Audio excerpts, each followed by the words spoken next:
happening, bro? Oh, because it needs an update.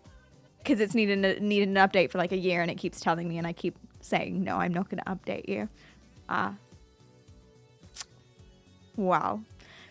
Fine. I'll download the update. Fine. If this takes more than 3 minutes, I'm going to be so upset. Oh, it's literally already finished. Okay, cool. That was terrible. I hated that. I don't want to do that. I'm never going to do it again.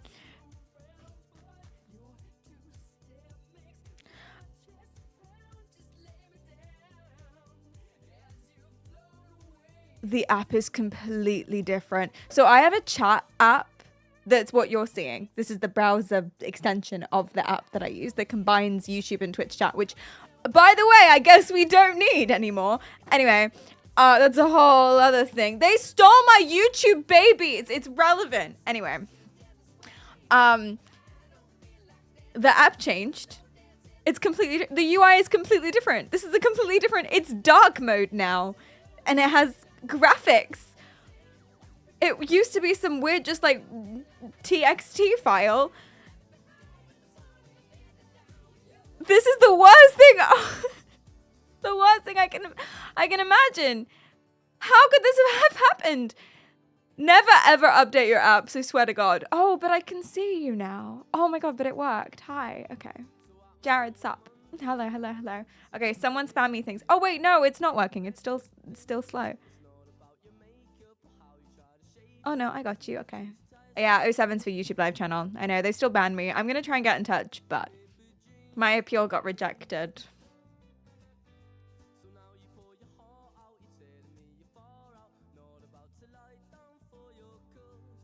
They don't like it when you watch YouTube videos on a YouTube live stream, and that does make sense. Even if you don't watch like entire videos and it would be okay and it's fair use and blah blah blah blah, they don't like that.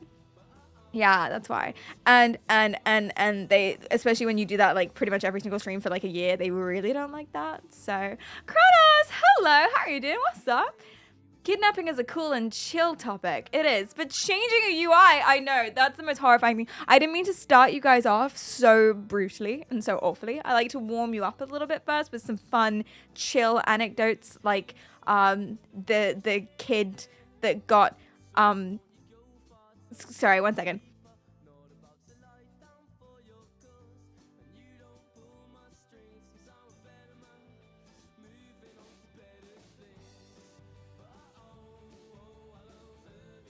Sorry, I had to talk to my intern about an issue.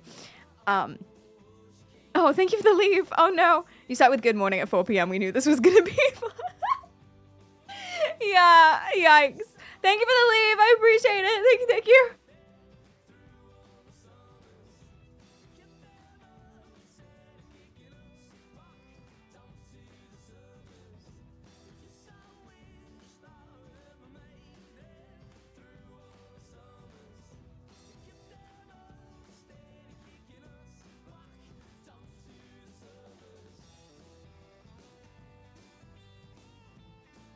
I'm back now.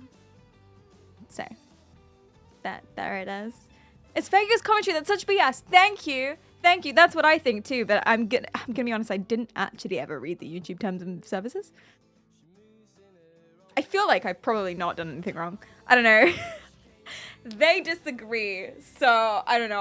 I'll go look into it. Whatever. The point is I'm banned on YouTube. So sad. But it's not all bad, because at least I didn't get kidnapped like some of these children.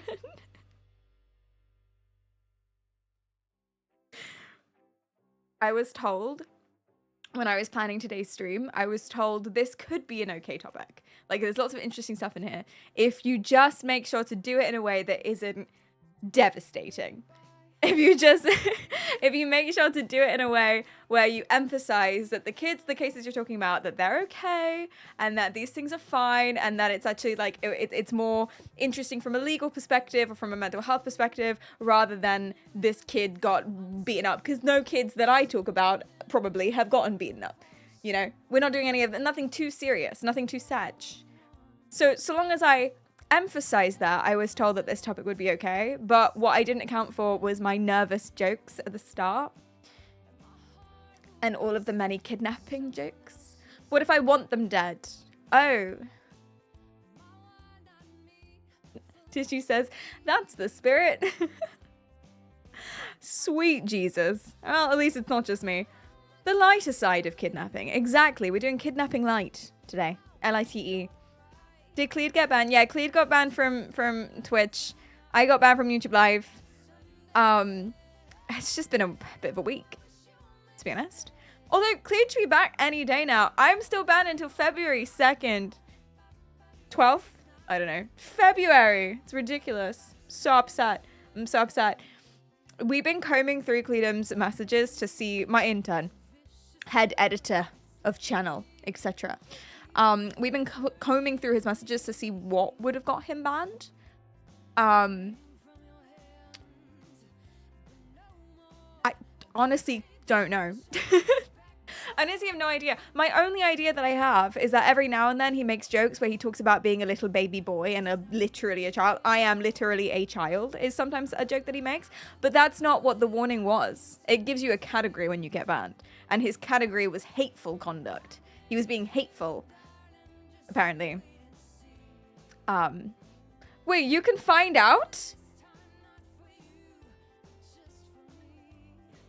Really? You have your ways, do you? Yeah, it's that. It's clear. What's your... Are we allowed to ask what your ways are? Oh my goodness. Don't feel the need to if that puts you out in any sort of way, but I am desperate to know. That's very interesting. Daddy Kronos has his ways. Our Monkey King has been banned.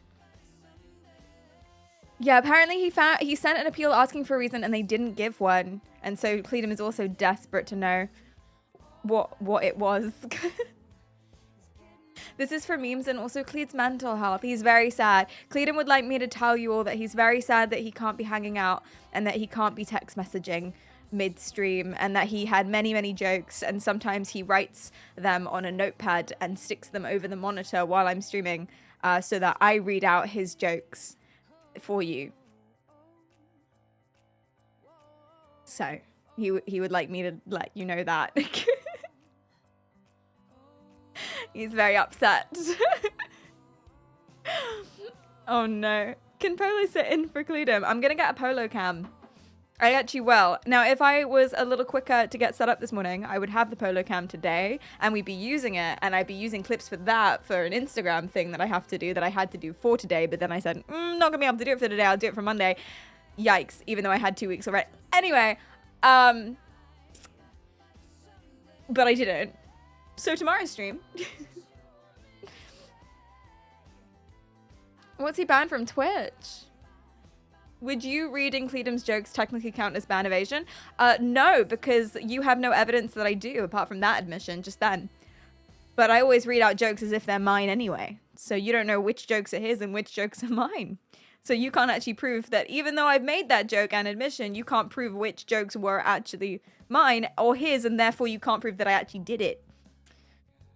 So it's also not a TOS violation, according to Kronos, who I would trust way more than me. Much more. In a video game. In one of the many video games. Yes. Exactly. Exactly. Anyway, today we're going to talk about a little light, little fun, wholesome issue. Kidnapping. Yay! So, there are many people on Reddit and Instagram and such that accuse CPS, Child Protective Services, of taking their kids for no reason. Now, I'm pretty confident that in 90%, I'm not confident on the numbers here, but in most cases, I would imagine people going to Reddit, spamming Reddit, saying that they took my child for no reason whatsoever, and then people commenting and being like, wait, weren't you like in rehab for 3 months because you have a severe this addiction and didn't your own babysitter and 3 primary school teachers accuse you of neglect and abuse? And they're like, oh yeah, but that was before. Those people probably are just insane, and CPS seemed like they had a reason. Unfortunately, it's always very sad. Always very sad, kids getting separated from parents, but it is also sadder, kids being with parents who suck. So, you know, sometimes it's good to relocate. And there's obviously huge issues with the foster system and the social system and the welfare and the care and the etc, etc, etc. But the point of this stream is that sometimes bitches be crazy. I'm going to talk about a woman named Brianna today, and I've been following the Instagram drama, and it's actually insane. Luckily, the child, the girl in question, totally happy, totally fine. She's been readopted in place, and there's pictures. The reason I know about this, and the reason I've seen all this, is because Brianna's stalking her, the mother, is stalking the child, as you would, and is re-uploading the videos and posts that her new family post to their Facebook about. So things like her dancing, or things like, oh, these are our kids, all of our 5 kids at a summer fete, etc, etc, etc. Oh, does my hair suck? Hold on.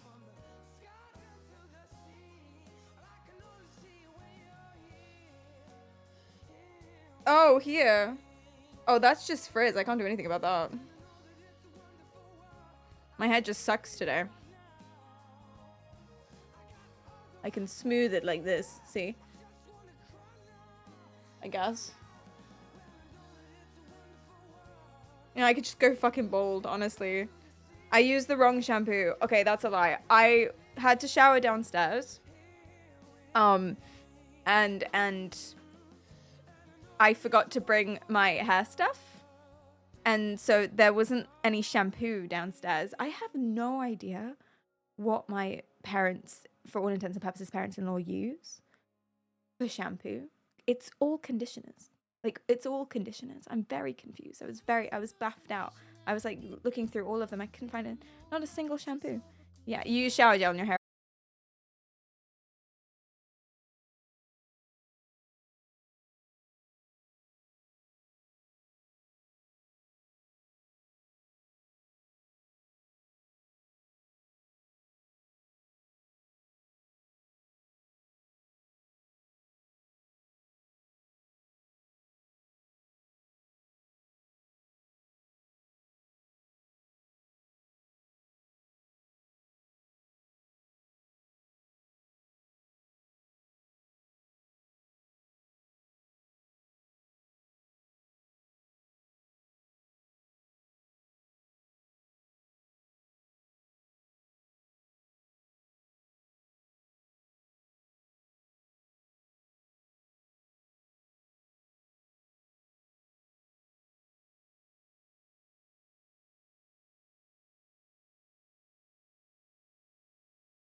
Okay, still like shit. I know, but it's better. It's better. Well, thank you so much for the sub. I appreciate that a lot. Thank you. Isn't it all just soap? Don't you fucking start with me.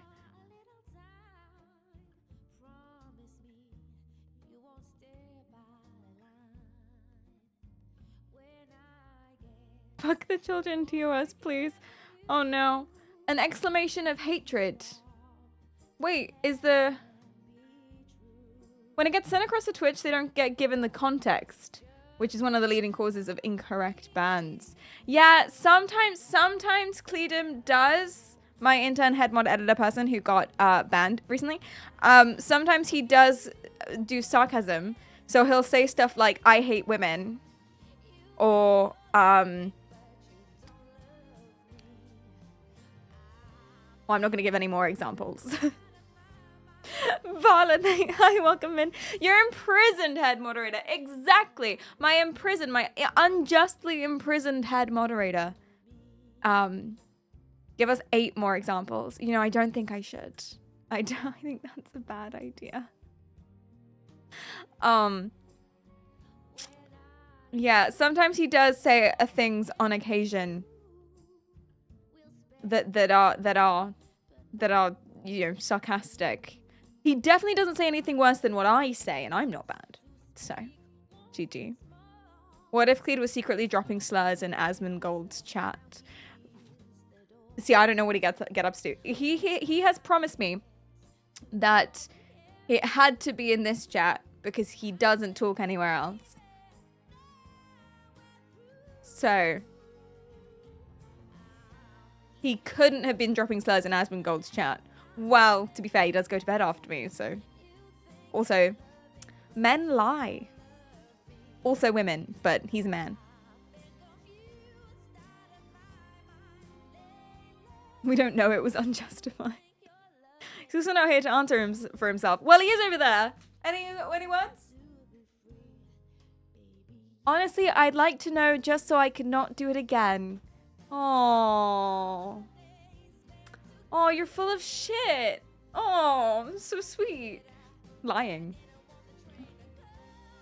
Otherwise, I'll censor all of my great jokes. Yeah, that's a good point, actually. That's a good point, because once he comes back, he's going to be, like, you know, on edge and stuff, and we're going to miss all of his fantastic, wonderful jokes that we couldn't do without. So, there it is. Nebula says, what great jokes? It's a lot of audacity coming from a Trackmania player, Nebula, I'm not gonna lie. Oh, I have something for the Trackmania boys soon. That's all I'm saying for now. Cleed also likely can't be shown on stream while banned or you'd be in big trouble. It's okay, he doesn't have a face or a tongue or a body, so he can't be anyway. He's just ethereal. Really, he's just a concept more than anything else. So, yes, I have something cool for the Trackmania boys. Put a 1 in the chat if you play Trackmania. For some reason, it's most of you. People who don't play Trackmania or don't know what that is, I don't know why either. I don't know why, but apparently it's most of them. I have something for you guys. And it's gonna be cool. It's gonna be fun. And you've actually already seen it, but my first application is gonna be for Trackmania. And you're gonna like it. I'm gonna try and bring it to DreamHack so I can make all of your favorite Trackmania content creators use it. Yay! It's the same one as Rocket League, right? Yeah, same game. Basically the same thing. It's just a hand, like, thing in the Addams family. And how could you ban Thing? How could you? It's very true. It's a tiny card game. Exactly. Am I going to UK DreamHack? There's a UK DreamHack? Oh, Birmingham? Yes. Probably. Yes. I need to sign up. Yes. Yes, I am. Are you? Yes, you are. Amazing. That's going to be so much fun. Birmingham? I've never been to Birmingham. Because why would anyone go to Birmingham? But now I guess there's a reason. So this is the first time in my life that there's ever been a reason to go to a city that's an hour from me. So. Birmingham.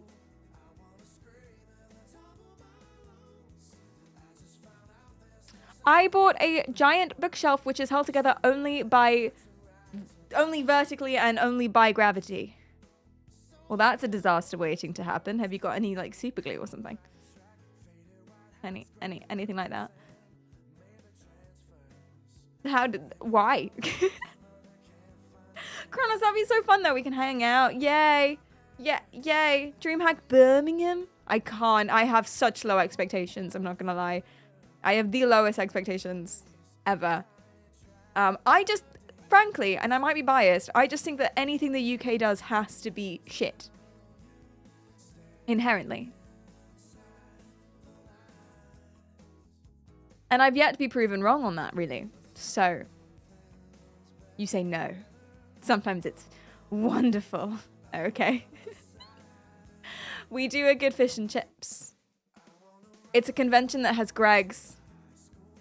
Say no more. I'm there. Oh, no, actually, hold on. Greg's do a fuck off good vegan sausage roll. I forgot about that. I haven't had one. I've never had one. People say they're amazing, but I've always just got the meat version because why would I get the vegan version when I could have the meat version? But now I'm a vegetarian and I've never had one. Let's go. It's all happening. Amazing. Vegan sausage. I know, Max. It's made of hopes and dreams. Have you had the second most popular Greg's item? A steak bake. You know I have. Of course I have. Everyone's had a steak bake. Oh, sausage, bean, and cheese melt. No, I haven't. Is there a vegan one of those too? I can make someone else eat it and then watch them like this and then ask them to describe it to me in detail. Sag. You guys made James Corden and still haven't apologized. It's a very good point. I would argue James Corden made himself. I wasn't there. I wasn't involved. Frankly. Who else did we make? We made John Lennon. You're welcome. We made... Oh my god. Name a British person. Harry Styles. You're welcome. We made Ice Spice. Did we? Or is she American? In which case, sorry.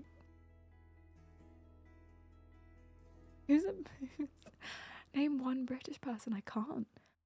Oh my god, I actually can't. Well, everyone speaks with fucking American accents. It's impossible to tell. It's actually impossible to tell. Actors and actresses in their movies, they put on American accents. So I have no idea who's British anymore. Benedict Cumberbatch. Benedict Cumberbatch. Imitation Game. Hugh Laurie. Yes, exactly. Henry Cavill. Thank you so much. There's the one. Tom Hardy. Yes, we did. David Beckham. He can kick a ball, all right. He does a good job. Stephen Fry. We made Stephen Fry, and you shall be eternally grateful. You're so welcome. Although, isn't Stephen Fry dating someone really, really young? Like, way younger than him. Do you know what? It doesn't matter. Do you know what? I don't want to think about it. It's fine. I'll let him have it. He can have that one. He's so wonderful that he can just... I'll give him a pass. It's okay. Attenborough. The guy whose titles are longer than his full name. Yeah, true, Jesus. Well, he's had quite a long life, to be fair. So, America was a pretty cool place before Europe got there. Yeah, man, you guys had all them wood carvings and shit. And then the British ruined it. Sorry. He's been married to his husband for years. Yes. Which actually arguably makes it worse, because then he would have been even younger. But he's not that young. Like, it's fine. He's not like it's fine. So it's like it's Stephen Fry. He can do what he wants. He's earned the right. He's fine. It's fine. Let's just not think about it. Let's talk about different kids. Stephen Fry didn't do anything. Wait, hold on. Let me fact check myself here.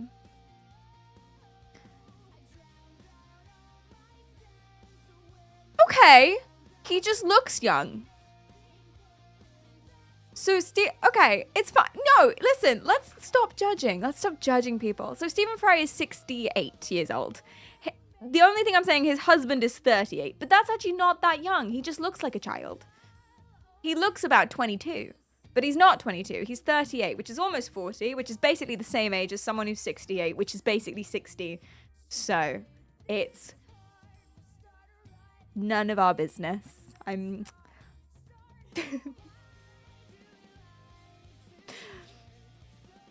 He was 28 when they got married. Well, I don't...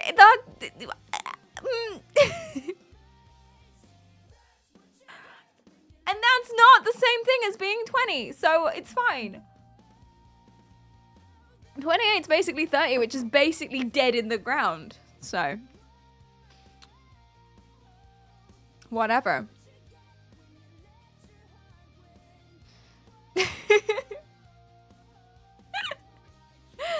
I'm sorry, I'm getting radicalized by Instagram. So that's why I said that, my bad. I'm getting radicalized a little bit. The other day, there was this man in front of me, and he put his hand down his pants and spread his legs and like itched his butt.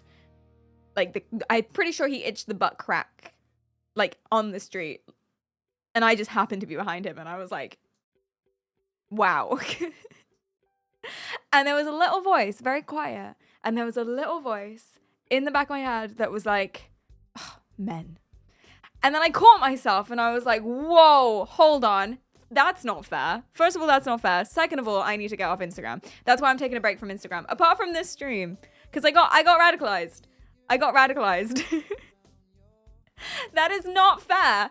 Not all men will randomly stick their hands down their pants and itch their literal butt crack on the pavement, on a busy street in front of other people. They wouldn't, not everyone would do that. And I'm sure women would do that. So I got a bit radicalized. So we're moving on. Typical men, I know. Asterisk out. It's a slur. You've seen wild things on the trains here in New York City. Oh, what have you seen? What's the wildest thing that you've seen? That's fun. I like that. What situations am I putting myself into? Walking down a road in the middle of the day. You're right. You're right. I should just stay home. You're right. I should stay home and I should bake. I once said how a woman put off her pants. Ew! A woman took down her trousers and pee-peed against a glass wall. And there were people on the other side of that wall. Oh my God. Jesus Christ. What is wrong with people? You've seen that on a train as well? What? I have never seen that on a train. That's quite extreme.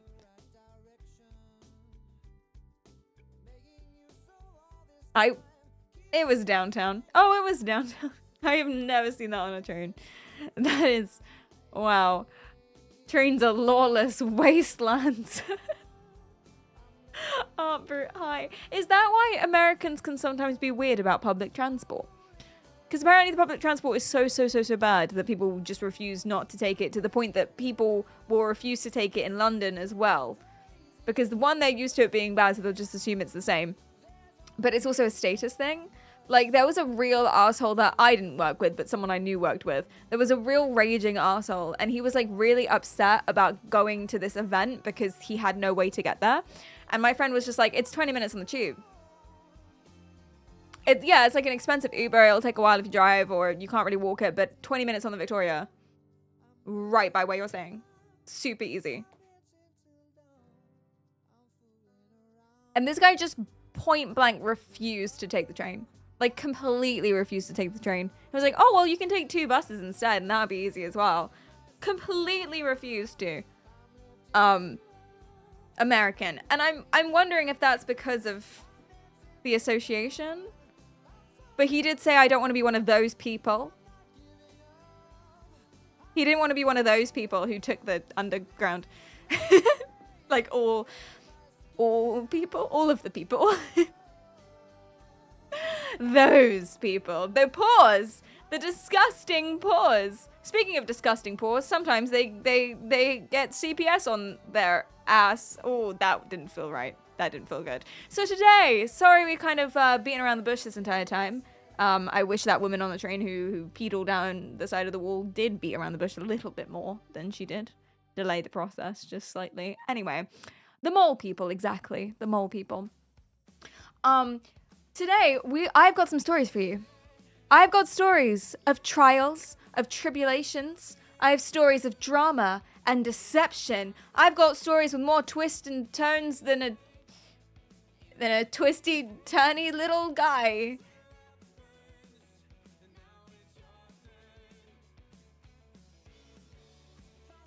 Yeah, sticking with it. That one.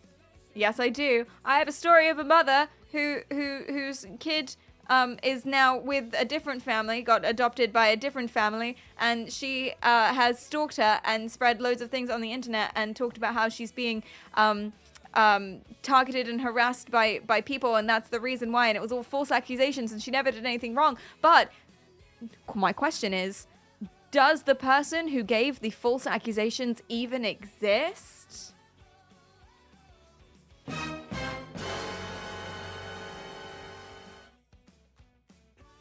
Because they might not. But who knows? That's a big spoiler coming up. I've got a story about judges. On the flip side of this, I've got a story about judges who are legitly taking money, like millions of dollars, to ship kids away, basically. My understanding of the drama, but it wasn't exactly this, is that parents didn't really want their kids anymore. So they would pay off the judges. And the judges would rule the parents unfit or whatever, blah, blah, blah, blah. And the kids would go to various different kinds of camps, detention centers. Pennsylvania. Big scandal, man. Big scandal. Yeah. Kids for Cash, it was called. It was a Kids for Cash scheme. Yeah. Yeah. They're fine. Most of them. Most of them are fine. It's all come out now. Where do I sign up? It's incredibly fucked up. Oh, dear. Oh, dear. I've got a story of an incident where a social worker went into a family who was completely normal, decided that she didn't like them, got misunderstood, and then because she got something wrong, instead of being like, hey, I got this piece of information wrong and I've wasted your time and actually you are fit to have these kids and I made a mistake, she decided just to double, triple down and make shit up. Very stressful. Kid is fine. Everyone's fine. It's all back to right now. Yeah. How much do you know about how we sent people to Australia? Because that's what I thought you were talking about. I know nothing about how we sent people to Australia. How did we send people to Australia? I know nothing. Did we pay some people? We paid some judges for the plot. Yeah, they're fine apart from the severe CPTSD. Yes, but in a lot of these cases, the kids are babies. So they don't remember. It's fine. My wife used to teach at one of those places. There's still a YouTube video from a kid that escaped floating around somewhere. Jesus Christ. Yeah, we sent all the criminals to Australia, didn't we? We dispatched them all to Australia. And then they set up a new life.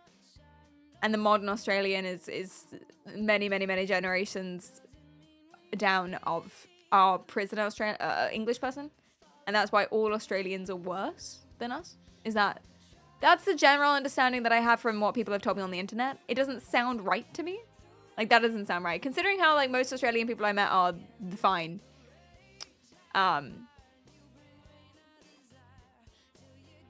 I imagine at some point in all of that, the Australians got bit by some kind of radioactive spider.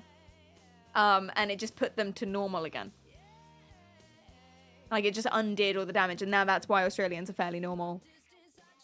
What about New Zealand? I don't know. I think they just kind of wandered around. They got bit by the emus in the war. Something like that. Yeah. Or shot by an emu.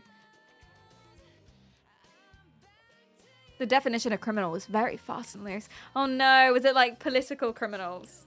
Like anyone who disagrees with me. To Australia! New Zealand doesn't exist. Trick question. New Zealand is the Canada of Australia.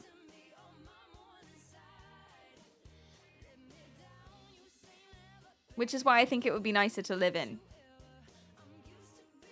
You can't become a citizen of New Zealand if you have autism? What? Wait, really?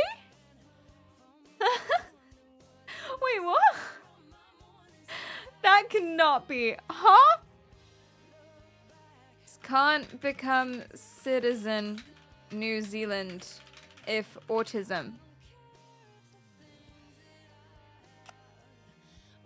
Oh, yeah. Because it's all about being a burden to the healthcare system. It'll probably be different. It probably depends on how much autism you have. If you require like a carer and frequent visits, then it can be tricky. But I feel like if you're just like low-key chill, you're probably fine. What about people born autistic? So everyone would... As far as I'm aware of my definitions, how my definitions go, of course, symptoms are different and anything can be learned. I'm pretty sure anyone diagnosed autistic is born autistic. I think it's a congenital thing. Zoil, hello. Twitch made me autistic. Oh God, I guess I'm wrong then. I feel like that every single day. Did you have any plans to move to New Zealand? Because sucks for you. You could try Australia. I heard they're welcoming them in. Do they have autism detectors at the ports? They just play like really loud noises, and then anyone who covers their ears, they kick straight out again. That's what happens. Oh yeah, no wait, you're wrong. You can get autism from Tylenol. That's true. That is completely true. No, I can back that up. I can back that up. So every single day I've been taking loads and loads and loads of Tylenol, which is paracetamol, by the way. Or what do they call it in the US? Acetaminophen. Acetaminophen. Something like that. I've been taking like 1 pill of those a day just to see if I can undo it. I'm not diagnosed autistic or anything, but I have my suspicions. So I'm hoping that if I take enough Tylenol, it'll just sort of reverse it and see how we go. Or it'll make it worse. I'll let you know.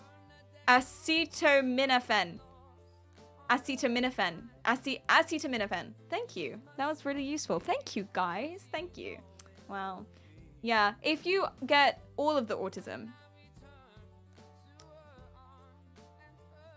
then I imagine at some point, when do you unlock really good piano playing? Because I would love to be able to play the piano. But not just like play the piano. I want to be really good at playing the piano. I want to be like a savant, right? How much paracetamol, acetaminophen, do I have to take to unlock piano playing? And can you like stop at different levels? Like if you don't want to unlock the piano playing, but you do want to unlock the maths part of it, then do you have to take like a different amount? Can you control which quirks you get alongside it? What if you get really, really good at maths, but then you can't deal with loud noises anymore? Or you get really, really good at piano playing, but you can no longer identify facial expressions? Like 32 a day. Oh, dear Lord. Andrea, thanks for the follow. Guys, please, no one take fuck tons of paracetamol if you don't need it. And or, well, actually ever. You know, take the recommended daily dose for the conditions that you definitely actually have. Please don't try and gain the powers of autism. Thank you so much. Yeah, thank you. Please spam those exclamation mark asterisks. Many needed. There's a skill tree you progress through. It's like The Sims Get Famous. Have you guys played that? You unlock traits, but you unlock quirks at the same time. Like, everyone loves you and you get discounts everywhere, but you can't eat blue things anymore. So, it's like that, same thing. Autism, I thought the stream was about kidnapping. It is! Welcome! Welcome to my kidnapping kids stream. Everyone buckle in. Let me tell you. Let me start with my first story today. Now, I will plead you to remember or be aware that my talky talk no good words today. But I'm pretty sure you can understand me. Yes? Probably enough. My brain isn't wording through my mouth. So I'm gonna do my best and give some cool dramatic stories.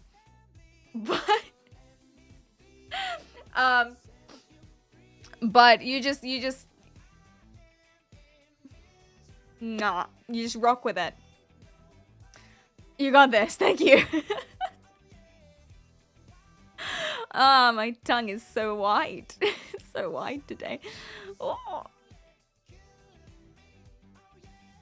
I wonder how Clee got banned. What does that mean? Oh, just like repeating things I say. I wonder how I haven't been banned. Thankfully. Thankfully. I wonder... What's the word I'm looking for? I wonder I wonder how I didn't get banned. Frankly is the word I'm looking for. The hell did I say? Thankfully. Your tongue's in your mouth. You know when your tongue is in your mouth, but it doesn't feel like it's supposed to be there? That's how I feel. That was actually super eloquent. That's exactly what I meant to say. That's what it is. Streamer bans are treated with context, but chat bans are not. Man. Chatter rights. You guys have very few. Okay, here we go.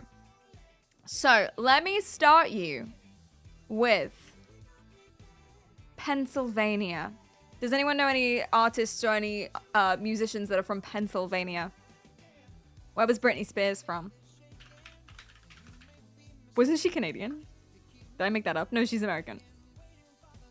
She was born in Mississippi, which is about maybe 500 miles from Pennsylvania. I have no idea how much 500 miles is. I have no... The Keystone State. Ah. Musicians born in Pennsylvania. Taylor Swift. Oh shit! Taylor Swift. I feel like I'm asking for trouble playing Taylor Swift on a stream, so I'm gonna not do that. Billie Holiday. Everyone's from Pennsylvania. Literally every single person. Oh my god, including the best people in the world. You call me a coward? The best people in the world.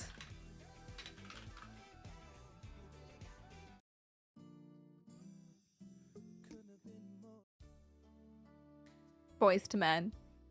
I don't know anything about the individual men or boys, but cast your mind's eye back to the early 2000s, Pennsylvania, where stuff like this was playing in every supermarket.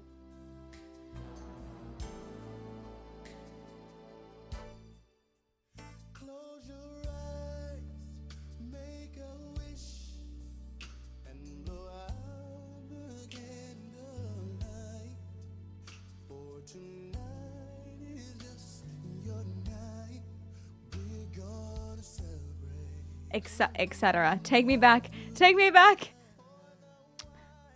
Luzerne County, Pennsylvania. It's a small town. Cleedham, get the lights. Way too much. Is it usually that dark in here? Jesus. Can we, okay, maybe can we like dim the lights instead? Oh, he's doing something else, doing some trickery. I understand. Oh, jeez. All through the night, I'll make love to you. Pennsylvania, early 2000s. It's a small town, thank you. It's a small town where the mountains are tall, the streets are quiet, and the people trusted their courts of law. But something was wrong. Very, very wrong.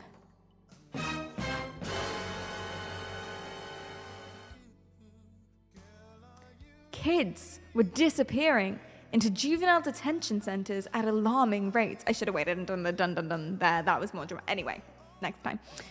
A girl was sent away for making a fake MySpace page. A boy was imprisoned for throwing food at his stepmother, and another was locked up for a schoolyard shove. Small things, insignificant things, arguably. Parents whispered all along the streets. Like little ants in their covens. Something doesn't feel right. They, at the time, had no idea. Well, I guess they had some idea. They had no idea that they were living inside one of the darkest child welfare scandals in all of US history. But don't worry, the kids are okay. 2 judges, only 2, ruled the county's juvenile courts. Well, there were more judges, but those were the big, like, popular kids, those 2 judges. Their names were Mark Ciavarella, or something. And Michael Conahan or something. When your son throws bread at you, so you send him to a concentration camp. Literally. Exactly. This song is not really relevant, is it? I'm talking about child kidnapping.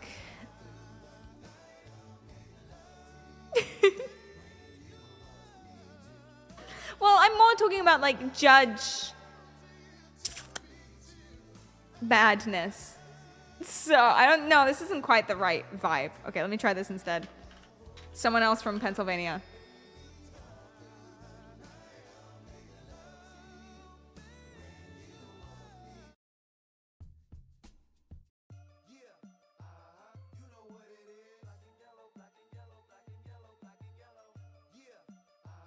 You know what it is.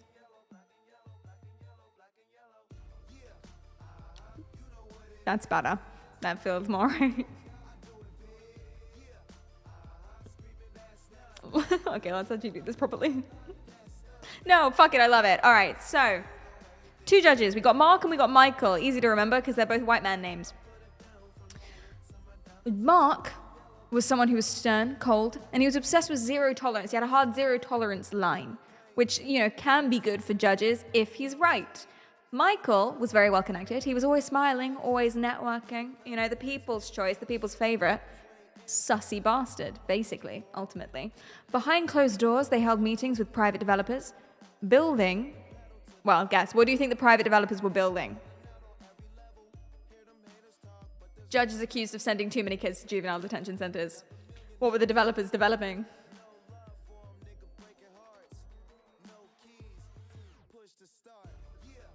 Yeah, detention centers, yeah. Interesting that, isn't it? Developments, ooh. Something like that.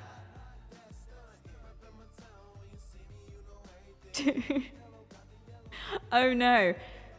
So basically, the short and skinny of it is that the judges were being paid in kickbacks to...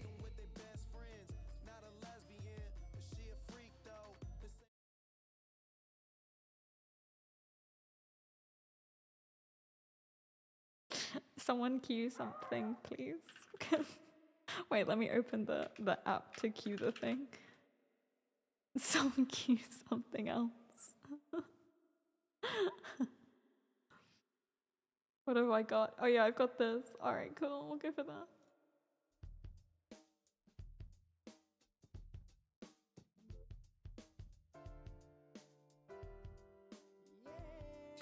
Oh, sorry. This sounds like something out of Dickens. It did actually take place in Victorian England. A lot of the stuff, yeah. So basically what was happening, the short and skinny of it, is that the judges were besties with the developers who were building detention centers, juvenile detention centers. And so they were getting kickbacks and money, basically, for keeping the beds of these detention centers full. So they were getting paid to send the kids to the centers.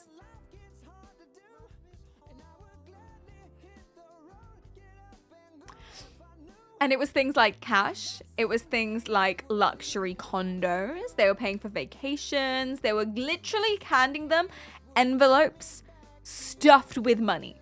Like it was that sort of freaking Mickey Mouse-esque villain shit.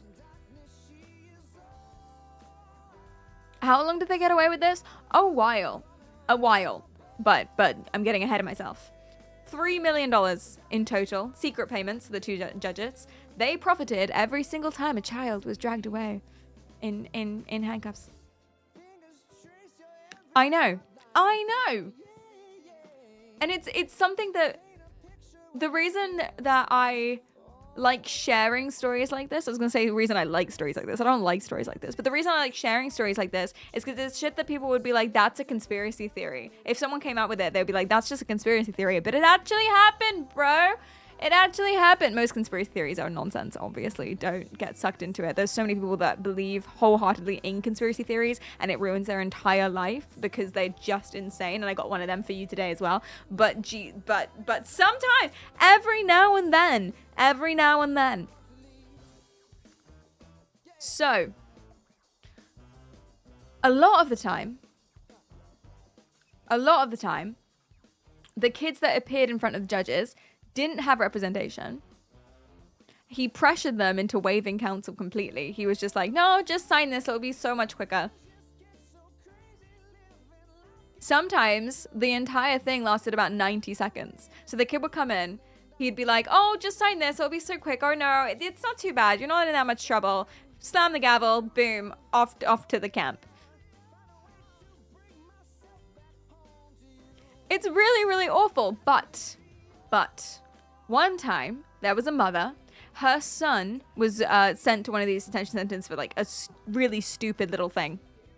I think he threw something.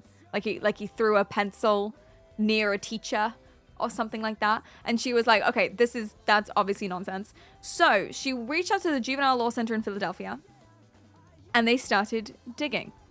In 2009, loads and loads of federal agents stormed the county courthouse. The files were seized, computers were taken. And eventually it hit the news. Not in that much trouble, gets sent to jail. Literally. Basically, I think you could describe this as selling kids, could you? Selling kids to private prisons? You probably could. You could describe it as that. Which sounds even worse. The family should get a chance to outbid the camp. Oh dear. But it has a happy ending. It has a happy ending because one judge, the mean one, or the one, not the mean one, the one that was super well connected and stuff, he got 28 years in prison. The other one got 18 years. And you know what judges are like. They're old. Yeah. You got to be pretty old to be a judge. So that's pretty much it for them. 4,000 convictions were completely expunged, including the thing that they got in trouble for. So there were some kids. There was a case of a kid called Matt. They've obviously hidden his real name, but Matt was a kid who actually did something bad. Like he did something wrong, and it kind of would have fucked up his chances to go to uni and all of the stuff like that. But because he got his conviction completely expunged because he was caught up in this, it meant that he was allowed to have a fresh start completely. So yay, I guess. Silver lining, I suppose. 4,000, I know. 4,000. But they all got it. Well, they didn't all, but most of them got expunged. Kids came back. All of the children and their experiences were vindicated. Everyone who, well, hopefully, most people, a lot of people who were doing a lot of the wrongdoing, including the developers, including people who worked in these detention centers and stuff like that, they got their just desserts. And it's a very satisfying fuck you all. Yeah. Pennsylvania as a state reformed its entire juvenile system. So kids now must always have attorneys present, always, non-negotiable, can't sign them away. That's impossible. They must have an attorney. Youth incarceration has to be like a last resort, and subsequently it's dropped massively. And all the families and all the parents and all the kids got these really long formal apologies, which is nice. It's validating.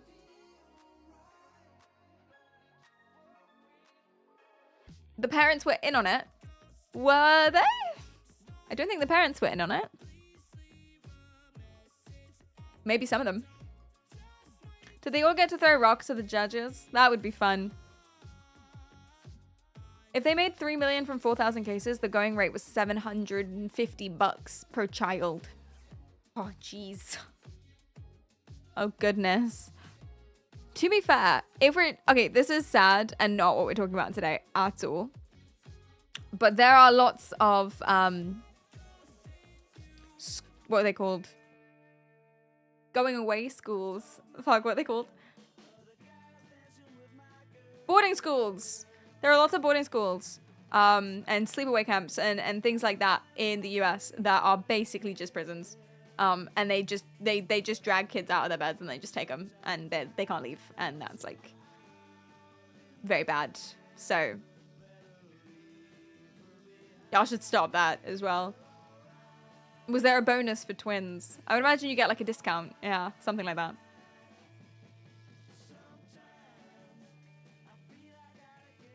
Governmental corruption is the just sign here cornerstone without counsel. Oh, jeez. Whenever you're in trouble with the law, if you ever get in trouble with the law, say nothing. Zip it. Always, always, always seek counsel. Don't say anything without an attorney or a lawyer or whatever. Yep, I want a lawyer.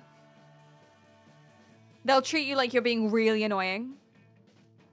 And they'll treat you like you're... But that's because you are being annoying to them. You are being annoying. But you're way less likely to get in trouble. The reason they're annoyed, the reason they're frustrated is because if you don't say anything and you get a lawyer before you say anything, it's so much harder for them to make a conviction. Nothing. Every day is Shut the Fuck Up Friday. Genuinely is. People complain about the US education system when people won't even get out of bed. I know, right? Basically, that's the same thing. That's basically the same thing. Yeah.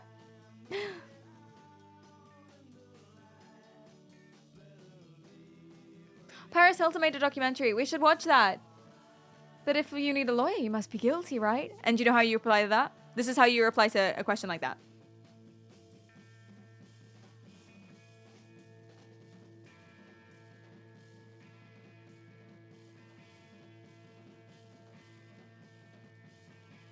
Done. That's it. Shut the fuck up Friday. Zilch. Nothing. Good morning. Hello.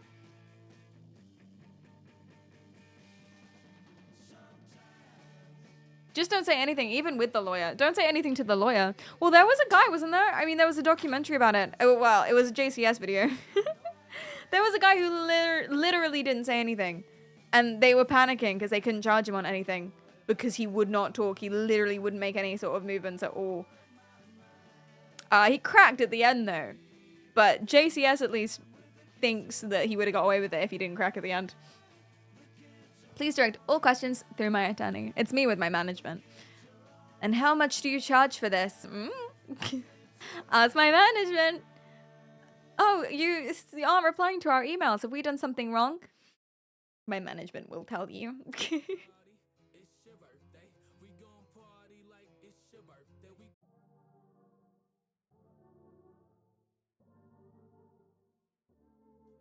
If you know they don't have evidence, you shut up and then they have nothing at all.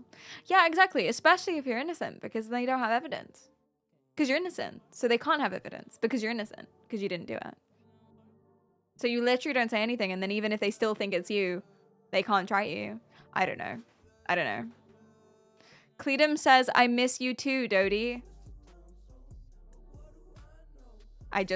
Dodie says we miss Cleda in chat. Okay.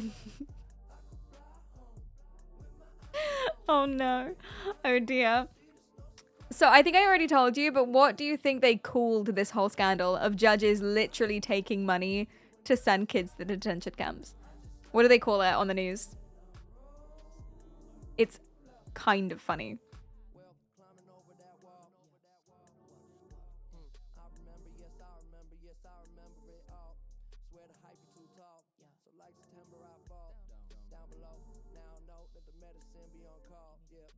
Kids to camp. No.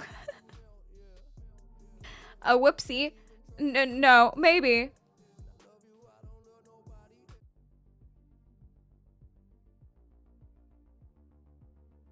Object and detect. What does that even mean?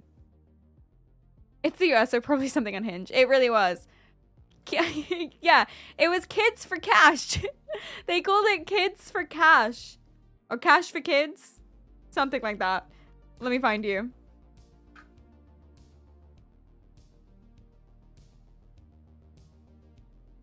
Kids for cash.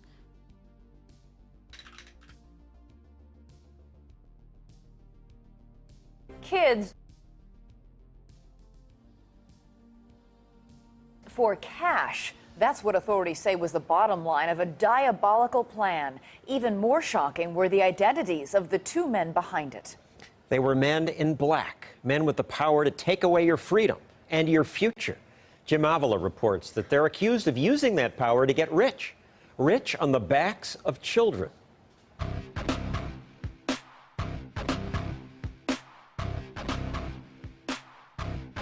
I went to court and I never came home. I was very surprised when I was being led out of the room in shackles. They put my hands behind my back, handcuffed me, and took me right away. kids locked up and taken from their parents on their first, even minor offense. I was only in front of the judge for not even 4 minutes. He barely even looked 4 at minutes? me. He was just looking at paperwork on his desk. Rapid fire justice. 4 minutes. Sent to prison. That's insane. Because that's what juvenile detention centers are. They're prisons for kids. Is what they are. Like, that's insane. How is that allowed? It's not. That's why they all, that's why they're in prison now for 25 years themselves, the judges. But still, Jesus. And my son was standing next to me. When I turned around, he was gone.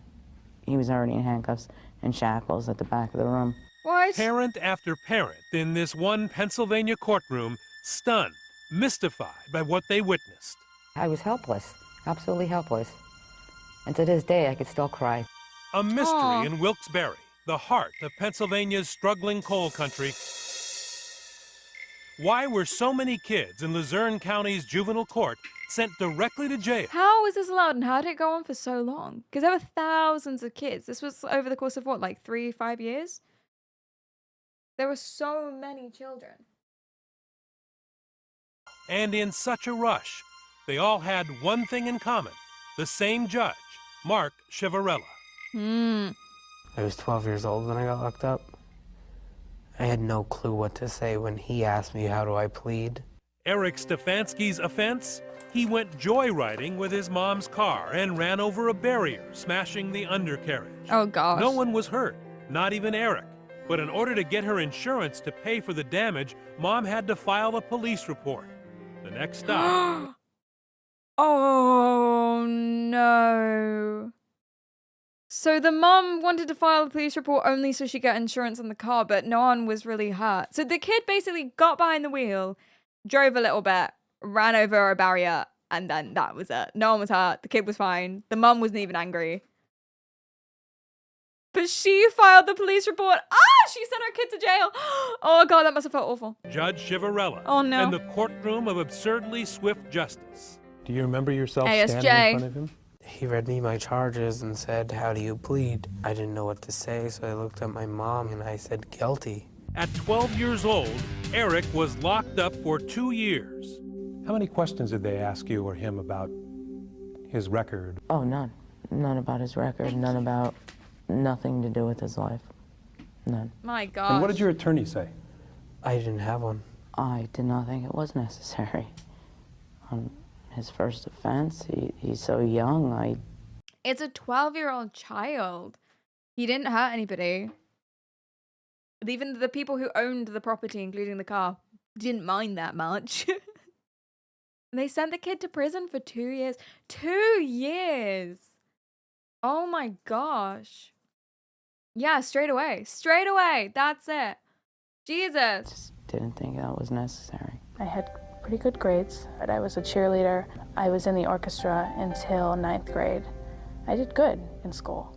Joelle Angeli's brush with the law came at age 15 after she took her grandfather's credit card and ran up a bill of a couple of $1,000s for clothes. Aww. What happened in court? I remember him saying this and staring right at me. Have you ever disrespected your grandfather? And you were honest? Yes, I said yes, and my grandfather was standing right next to me. He then said, you're remanded. And they walked me out. They put me in handcuffs and shackles in a side room. Oh my God. So they're asking her, like, basically, has this happened before? The judge is trying to see if there's a pattern of behavior. So he could look her up. So he asked her, have you ever disrespected your grandfather before? Put a one in the chat if you disrespected your family members before. Yeah, we will have. It's called being a kid. All kids do it. Pattern of behavior. Send them to prison. Expecting a slap on the wrist, not clapped in irons. Anyone else would have slapped on the wrist. Jesus. Sat me in a holding cell and walked my grandfather by me as he cried. Yeah, a little sad face. There's one. Jamie Truckee was 16 when Judge Chivarella sent him away, still a boy who signed letters home with a frowning face. His offense, underage drinking and driving, and behind in paying the fines. I miss everything, you guys, my friends, girlfriend, house. Heartbroken and struggling, his To be fair, that one's a little bit more extreme. Not that extreme, as in not sent to prison without a fair trial extreme. But he was 16 and he was drinking and driving. It's pretty bad. And then was failing to pay the fines. That's pretty bad, no? That's pretty bad. Is that not? Like, 16 isn't... I don't know the law. That feels pretty bad to me. Parents Charles and Susan Edwards somehow scraped up the cash. Well, I paid every nickel. He didn't owe a penny. When I paid him, I thought he was free to go. And the judge told me, "Are you nuts?" And they took him out in shackles. It's not supposed to be like this in juvenile court. Incarceration is supposed to be the... Yeah, it's getting harder to support the kids. That's how it's starting to feel like with every example, like the crimes are getting slightly worse. And I'm just like, wait, hold on. This kid, he only murdered her puppy. Wait. last resort for kids. But Marcia Levick, deputy director of the Juvenile Law Center, noticed a diabolical pattern in Judge Mark Chivarella's courtroom. I think what we have here in Luzerne County is probably the most egregious abuse of power in the history of the American legal system. And she had the troubling numbers to back it up. The numbers of children going into placement in Luzerne County tended to be 2 to 3 times higher than in other counties. We have kids who were being sent to custody for things as minor as a child who shoplifted a $4 bottle of nutmeg, a child who put up a MySpace page taunting her school administrator. Why was this happening? That's in my notes. There was a girl. She put up a MySpace page pretending to be someone else and then sent like some not very nice comments. And that was kind of it. It wasn't even much. It was cyberbullying. Not even for very long. And she went to prison. Prison. How dare she shitpost? How dare? Why would you steal nutmeg? Well, I'm sla-dee-da, sorry. Not everyone has the prince's wallet to spend. Jesus Christ. Not everyone can afford their own nutmeg. What are you going to do if you've not got nutmeg? Try and put cinnamon in your chicken penne? You know how that goes? Your penne ends up tasting like cake. It tasted like cake, chat. It tasted like cake. It was not good. And I tried to put on a brave face and tried to say, this is really interesting. And it was interesting, but it was bad. It was cinnamon, cheese, chicken pasta, and it was not good. And that's because I ran out of nutmeg. You need a hug. Yeah. Thank you. Penne tasting like cake is sending me. I'm just saying I understand why you might need to steal some nutmeg. You go to jail now. Honestly, I think I'm more likely to go to jail for making my cinnamon cake pasta that one time. Guys, it was so bad. Then I would have been for stealing a $4 little thingy of it. Not enough nutmeg. Not enough nutmeg, man. That's the problem with the American judgment system. Judiciary. I can't speak today. I need to down this. I'm going to down this and then we'll be Bob's your uncle. That's not how the phrase goes. Anyway, I was saying something with words, with my face. Something. Oh, yes. The problem with the judicial system. Fuck me. The problem with the judges in the United States of America is that if your nutmeg is too high or too low, you can go to prison. You got to get the nutmeg balance just right. And that's tricky for a lot of people. And they don't give you an instruction manual in school as to how to do the nutmeg. Play the movie, Perry. Stop talking. Turned her findings over to the FBI. And the answer to that question would rock Pennsylvania justice. No comment. Thank you. Pennsylvania justice was Judge rocked. Chivarella and fellow Judge Michael Conahan had devised a scheme to pad their pockets on the backs of children. Dirty bastards! First, they shut down the old juvenile detention center by cutting off public funds, choking it out of existence, and then replaced it with a cash cow, a privately owned facility built by the judge's cronies for $58 million taxpayer dollars. The judges not the taxpayer $2 dollars. million in secret kickbacks. Okens, hello. This seems like a stream up your alley. Not the kidnapping kids part, but the arresting judges part, because you're French and the revolution and viva la revolution, and etc., etc., etc. Am I high? No, I'm medically unwell. They sold their oath of offices to the highest bidders. But there is more. The judges were not just corrupt. To keep all those new $300 a day beds filled with children, the government says Judge Ciavarella did something awful, something unthinkable. Prosecutors say he sold the children. He sold the kids, man. He sold, that's what I said. I said, could you say that he sold the kids? And you guys were like, well, no, but he did. He sold the kids for cash money. Okay, so here's what happened. And I didn't know the first part. Not only did the judge's besties be developing these private detention centers and then were giving money, but also holidays, apartments, other benefits and things like that, sucking their dicks, probably, something like that, I don't know, of the judges who then sent the kids to the detention centers for no reason whatsoever. Not only was that, but they also petitioned as judges and judgment boys with their little gavels to cut off the funding to the other already existing detention centers. So it was just, everything was just funneling all of this money, all of this business into the new privately owned ones for money. And so if you stole like some nutmeg, for instance, like literally nutmeg, you go to prison and you miss at least 3 proms. 3 proms. That's the silver lining. Proms are terrible. But, you know, apart from that, terrible. Jesus Christ. Basically human trafficking. See, I was gonna say that, but I don't know the definitions necessarily of all of these terms. So I didn't want to go ahead and be like, them judges be human trafficking, because that feels like a really big word. But it's definitely at least that vibe. For sure. Yeah. The lowest paid judge makes $113,000. To be fair, it's really hard to be a judge. Not as in like, oh, they have such a tough life, decision making, ooh. Like, that's not what I mean. I mean, like, there's a reason why judges are really old. It's because it's like an end goal career, end of your career kind of thing. Like, you be a lawyer for 20 years and then you apply for this and then you take all of these exams and then you be a lawyer for another 10 years and then you do blah, blah, blah. And then only some people are selected to be judges. Like, it's really difficult to be a judge. There's a reason they're all 60, 70 years old. So it makes sense that they would get paid quite a lot.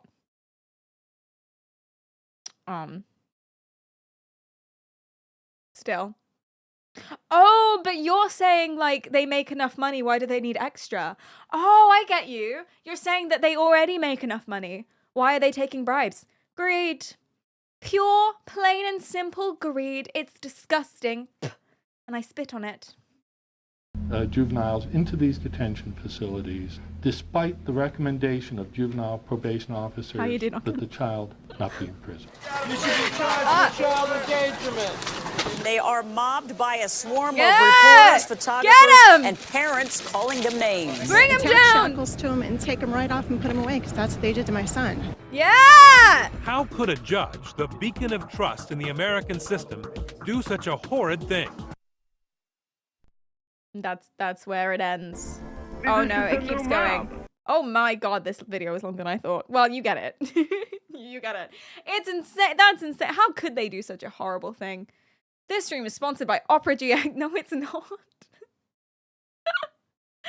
Anyway, do you know what I'm doing after this? I'm playing Raid Shadow Legend. No, I'm joking. I'm joking. It's happened in 2020. Yeah, no. 2009. 20/20. As in the 20th of... Wait, that doesn't make sense. You know, the 20th month of the year. August. This stream is sponsored by the Dyson Air app. That's so mean. You're so mean. And now I'm not even going to hear it. If you're saying, no, Perry, that's not what I meant, I'm not even going to hear it. Okay? Okay? Yes. I understand. Yes. I accidentally on purpose washed my hair with shower gel. I did.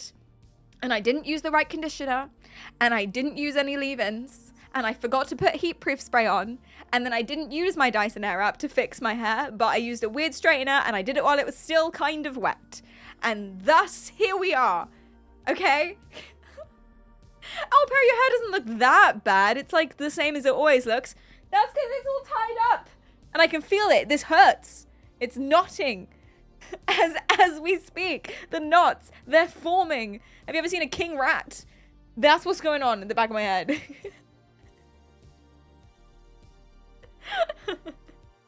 So I get it. Okay? It's a horrifying situation. I love how literally no one cares about this except me. Which is kind of beautiful in its own way. So, there it is. I get it. Thank you, Kronos. Thank you. You have lovely hair. Peanut butter and motor oil. Jesus Christ. It's a very biker thing to say. Why did the Pennsylvania auditors completely miss this? Time to go to a salon. I actually might, though. I get very confused because my hairdressers have been manipulating me. I'm going to sound insane. After this, I'm going to tell you a story about a woman who believes that her kid was kidnapped by CPS, but I don't think she actually was. We're alternating between CPS doing, or judges or whatever, actually kidnapping the kids. But don't worry, everything has a happy ending. No kids were harmed in the making of this video. Everything's all Gucci. It's more just for the wow of it all. And I'm going to alternate between them actually doing stuff wrong and then people believing they've done stuff wrong, but actually they're kind of, they need to get off Instagram. Do you know what I'm saying? That's where we're flipping today. But I'm going to sound like that one when I tell you that my hairdressers are manipulating me. I think that hairdressers are very manipulative individuals. Let me explain. Every single time I go to a new hairdresser, they chat shit about my previous hairdresser. Tell me if that's a universal experience. Every single time. I went to a new hairdresser the other day because Daddy Kento was booked out. And she was chatting shit about him.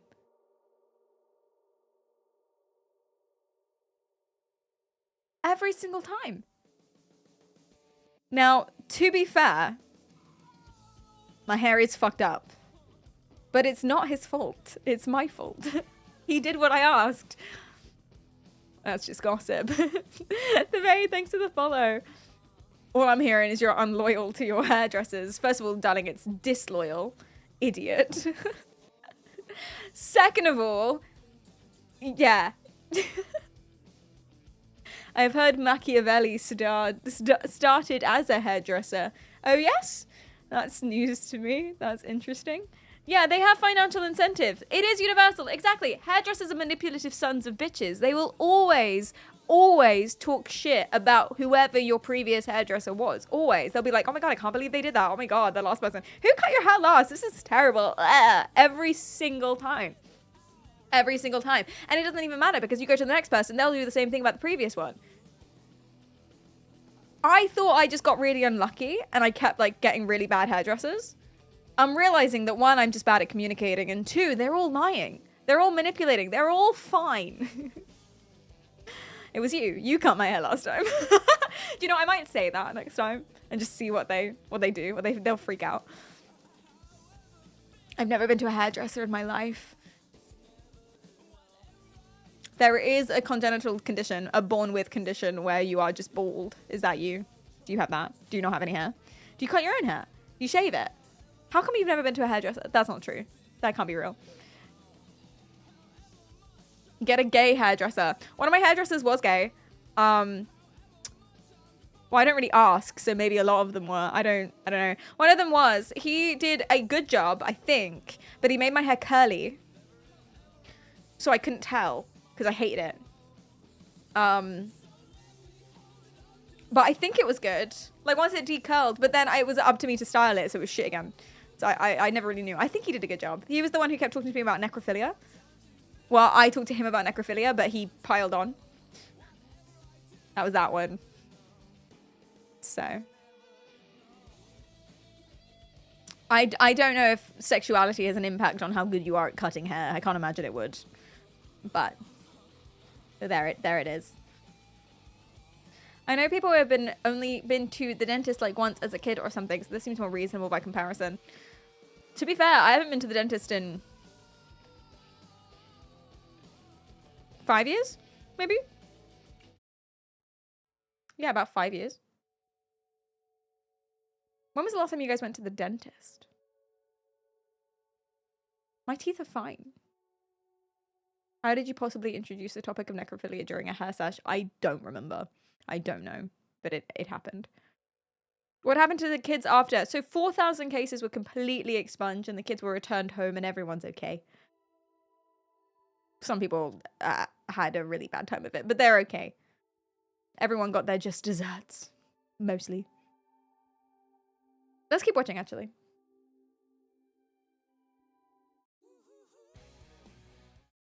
This is the new mafia. Well, they are a crime family. Chivarella and Conahan, all by their lonesome selves, they indeed shape a crime family.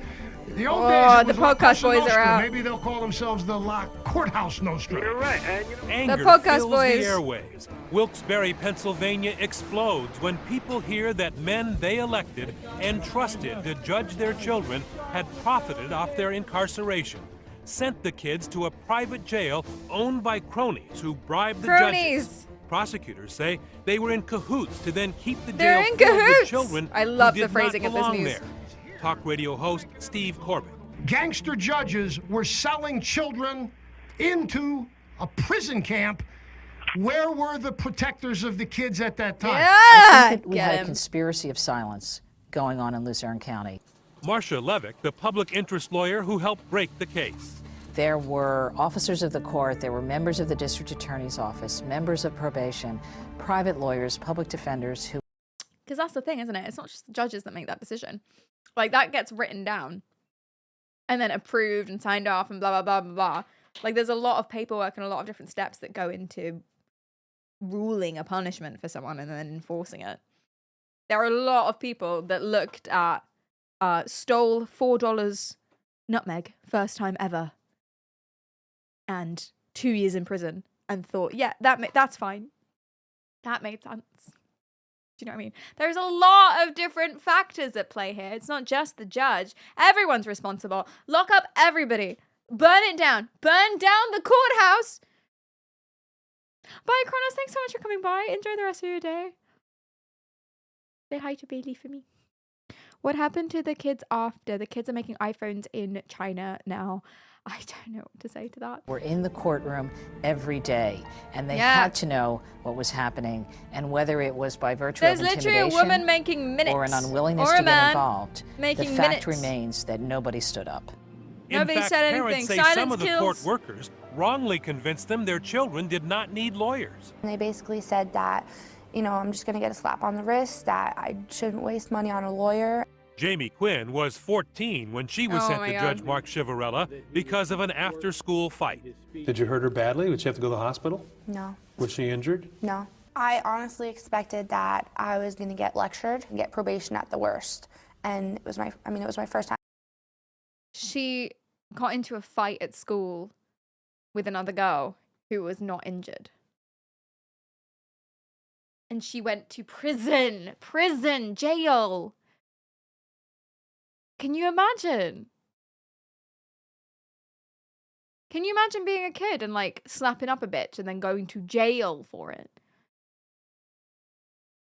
I'm ever in front of a judge. He didn't let me talk. I was literally in front of him for only like 4 minutes. He barely even looked at me. All I remember No, I is can't my either, mom really, grabbed yeah. onto my hand and hugged me, and then they put my hands behind my back, handcuffed me, and took me right away. Matt Oh my Klubeck gosh. did come to court with an attorney when he faced Judge Chivarella. And it's not just going to prison for that one moment, because then you have a record for the rest of your life. You spent time in juvie on your record. You're a prison baby. You're bad news, bad baby walking around, etc. You know. Did both kids go to jail? I don't know. I probably only her. I'm not sure. But this boy did have an attorney. Ah, he brought a lawyer. He lawyered up. Let's go. Court with an attorney when he faced Judge Chivarella. I had my dad's attorney Yes. representing me, but the judge told my dad's attorney that he was not able to represent me, so... What? Why? So you had an attorney, but he said no. Right. I didn't get to tell any of my story. Matt had been charged with assault Looks after like someone throwing out of a Malcolm in the Middle. beefsteak during a family argument. I was very surprised when I was being led out of the room in shackles. He threw a steak. But while the kids were languishing in He was at like a family barbecue and he threw a steak at someone and then went to jail. What? Oh no, but he had a lawyer. Wait, who sued him? Who took him to court? Family members need to stop taking other family members to court. It's so embarrassing, in my opinion. Well, obviously it depends what it is, but it's so embarrassing. Like, just stop it. Do you know what I mean? Like, it's really, I watch so much Judge Judy where it's like, my dad is suing my aunt because he slapped her or something. She slapped him. And it's like, oh, just like say you're sorry and shake hands and buy each other a nice Christmas gift. Like, it's just such a waste of time for everyone involved. He ruined a perfectly good steak. He deserved it. To be fair, an animal did die for our sins. He should have eaten the steak. Well, we don't know that the steak was, like, ruined. Bit sweaty, maybe. That's okay. Pick it back up. Just peel it off the face of that individual and Bob's your uncle. Good to go. If someone threw a steak at me, they need to eat it or go to jail. Yeah, just wash it off. You'll be fine. Go no contact. Yeah, just stop speaking to them. Just have your little argument and be like, fine. You don't need to sue your especially as a child. Oh my God. What cringe adult was this? Imagine you as an adult go to a family barbecue and a rebellious 15-year-old throws some meat at you, some mashed potato at you, let's say, and you take them to court.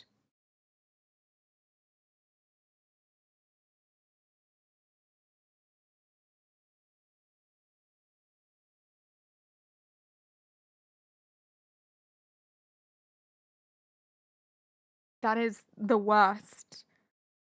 That is the worst person. You are the worst person that could possibly exist. That is so unbelievably, like, bad or immoral aren't the words I'm thinking of. It's like, it's cringe is what it is. That steak was the last straw. It's worse than Hitler. Yeah, the amount of effort that takes. Oh, God.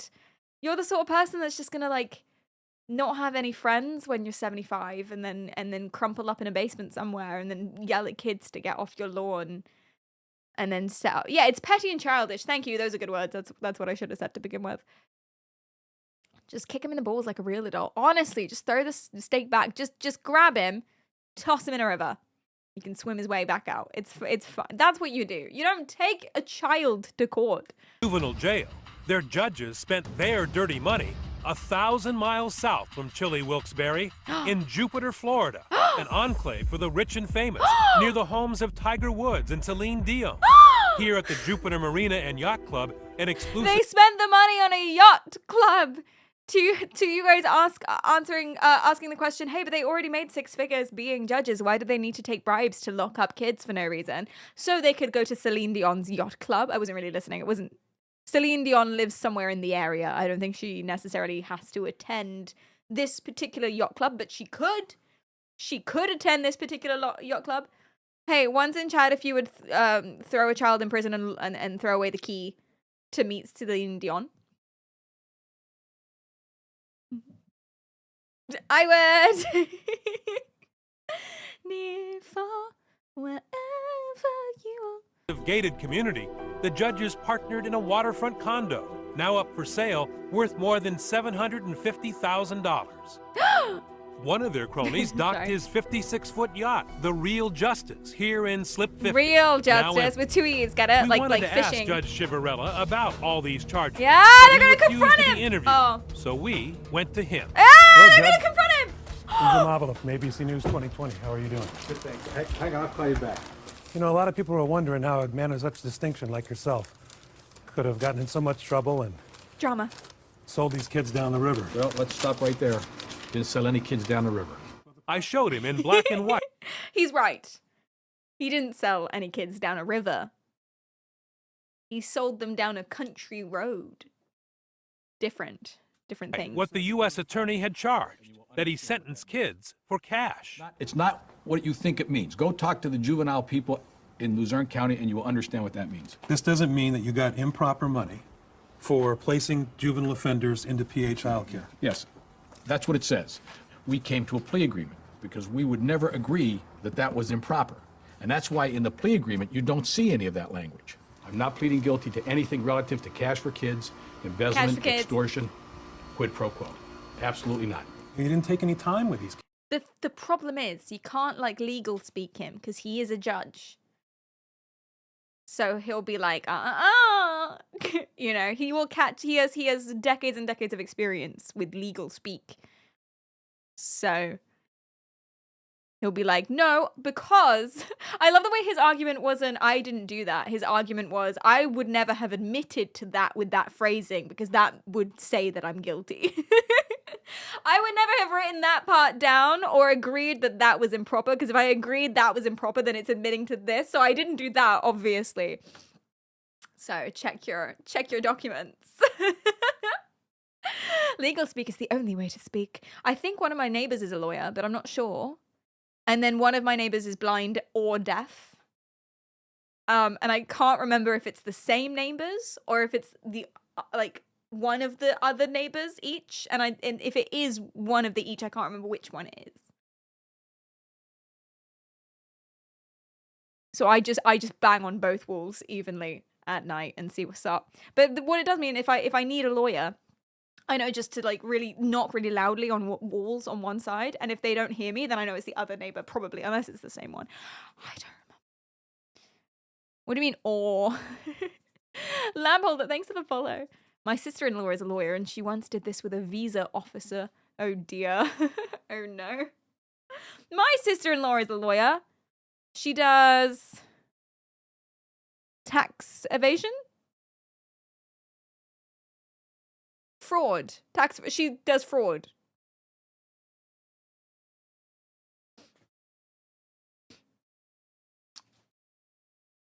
Compliance. She does compliance. Yeah, that's what I meant to say. You didn't let him have an attorney. Oh, that's not true. That's not true. So what happens in juvenile court is there's a whole intake process. And based upon that intake process, information is provided to the intake. Cases on fraud. Cases on fraud. She specializes in fraud in law. Other people doing the fraud, to be specific. People. They're the ones that make the recommendations to me as to where the child should be placed. And based on that information, I place that child. Wait, who does? Who does? There's a whole intake process. And based upon that intake process, information is provided to the intake people. They're the ones that make the recommendations to me as to where the child should be placed. Do you know how I know someone's abusing kids? It's the way they speak. Some people speak where their front teeth don't move. Do you know what I mean? It's like they'll like if you just watch his mouth, it's like his mouth is moving around, but his front teeth are staying in the same place, and it's like a curtain opening and closing. Those people are abusing kids. Always, like watch his mouth. Whole intake process. And based upon that intake process, information is provided to the intake people. They're the ones that make the recommendations to me as to where the child should be placed. Yeah. And based on that information, I place that child, or I don't place that child, depending upon what they want to do. Now, we've talked to several kids in your community. I was literally in front of him for only like 4 minutes. I never was able to speak. And they all have 30-second court hearings like me. And what they describe as to what happened in your courtroom is pretty amazing. You take a look at their file, and you look to see if this was the first time they had a run-in with the law. Might have been the first time they were in front of me. You may be surprised that it's not going to be as clear-cut as they would like you to think. Are you seeing that to be true? No. In fact, Judge Arthur Grimm, a Pennsylvania juvenile judge himself, now assigned to review Judge Chivarella's cases, has seen just the opposite. That kids were in there for relatively minor first-time offenses and ended up being placed. The judge is incorrect. But he's believable, isn't he, the other judge? I mean, we obviously know now. This is an old documentary on something that happened in 2009. So we obviously know now that that judge is full of shit, that he did take all this money. You can trace it back, there's evidence for it, and 2 judges got around 20 years in prison each. But I would believe the judge. This is why I can never be a detective. I can never do policing or anything like that. I just believe him. I believe the judge so much. Trust no one. Literally trust no one. Trust not a single person, not even your own mother. Prison. The Celine Dion's prison. The one where she frequents. They also have yachts. He wields legal language in a way that's bamboozling. It's so bamboozling. I feel so bamboozled when I listen to him. What of Chivarella's rapid-fire justice? Is that the way the juvenile system is supposed to work? No, it's not the way it's supposed to work. I'm seeing cases which don't even trust yourself. Seem to take in the neighborhood of 1.5 to 3 minutes. That simply is not the way to do business. It doesn't happen in 3 minutes. And what about Chivarella's claim that his trials were so short because he looked at the intake people's reports first and followed their lead? The day of the hearing or the day of the admission, it's already determined what's going to happen. Judge Grimm says that's exactly backwards. Hear the case, then read. Yeah, what? What's the point of you then? If other people have told you already what the sentence will be, what exactly is your job? Judge? Do you just like stand there and you read the ruling that someone else has made? That's not what happens. That's not what happens. You can't bamboozle me. I've seen Judge Judy and Judge Rinda. We know what's up. You decide the ruling. His job is to take the yacht money. Oh dear. Yes, he was sentenced to 28 years, and then the other judge, Mark Conahan, or Michael Conahan, one of them's named Mark and one of them's named Michael, I can't remember, was 17 and a half. I can't believe you're right for a change. I know, it's very unusual. The sentencing recommendations. You have no business reading those reports. You don't want to be tainted by somebody else's impression of a child. You want to try the case based on the facts. The two corrupt judges have pled guilty to being secretly on the take. And now the state Supreme Court, just yesterday, authorized Judge Grimm to begin healing the wounds of the children whose rights he found were routinely violated by expunging the records of as many as 5,000 children sent away to juvenile jail by Judge Chivarella, many of whom have taken their cases to the Juvenile Law Center for a massive civil suit. I felt like a lot of families got a lot of big payouts, which is nice. They got some monies and they got some formal apologies and stuff like that. 5,000 is crazy. And that's not all of them. I think there are about 9,000 in total. So 5,000 were completely expunged. I'm hoping that they traced them all back and everyone got a little something, or at least released. But yeah. Yeah. Branded as something. I was in jail as a freshman in high school, so I never went back to school. So now at 19, instead of being in college, what are you doing? Nothing. Aww. You could Eric be a Twitch is back streamer. in school and hoping to get his driver's license. You're not going to do nothing wrong, are you? No. No. But like Joel, he's had trouble adjusting. I don't talk to anybody. I don't have many friends because I can't Perfect trust for a a lot Twitch of streamer. people. Matt works after school at a restaurant, but dreams of joining the Air Force after college. That's what I really want to do. I want to be able to fly jets. It's a hobby. I feel like I recognize that boy. Am I crazy? I really feel like I recognize that boy. I feel like he's in the In-Betweeners or something, which doesn't make sense because he's American. I really feel like he's in, you know what I'm saying? This guy. It's you. You know, I feel like I know this man. Google image search. Who is this boy? Oh, it doesn't do that anymore. I need a special app for it now, don't I? You can't face people anymore. Who is this boy? The Kids for Cash boy.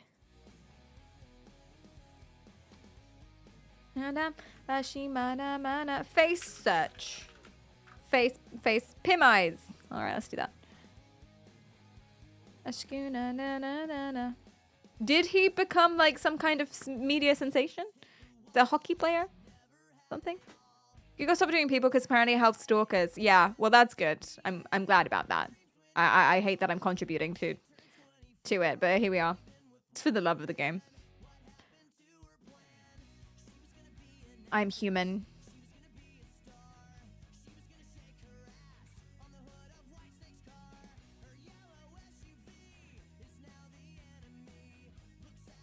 Okay, so oh my god. Oh.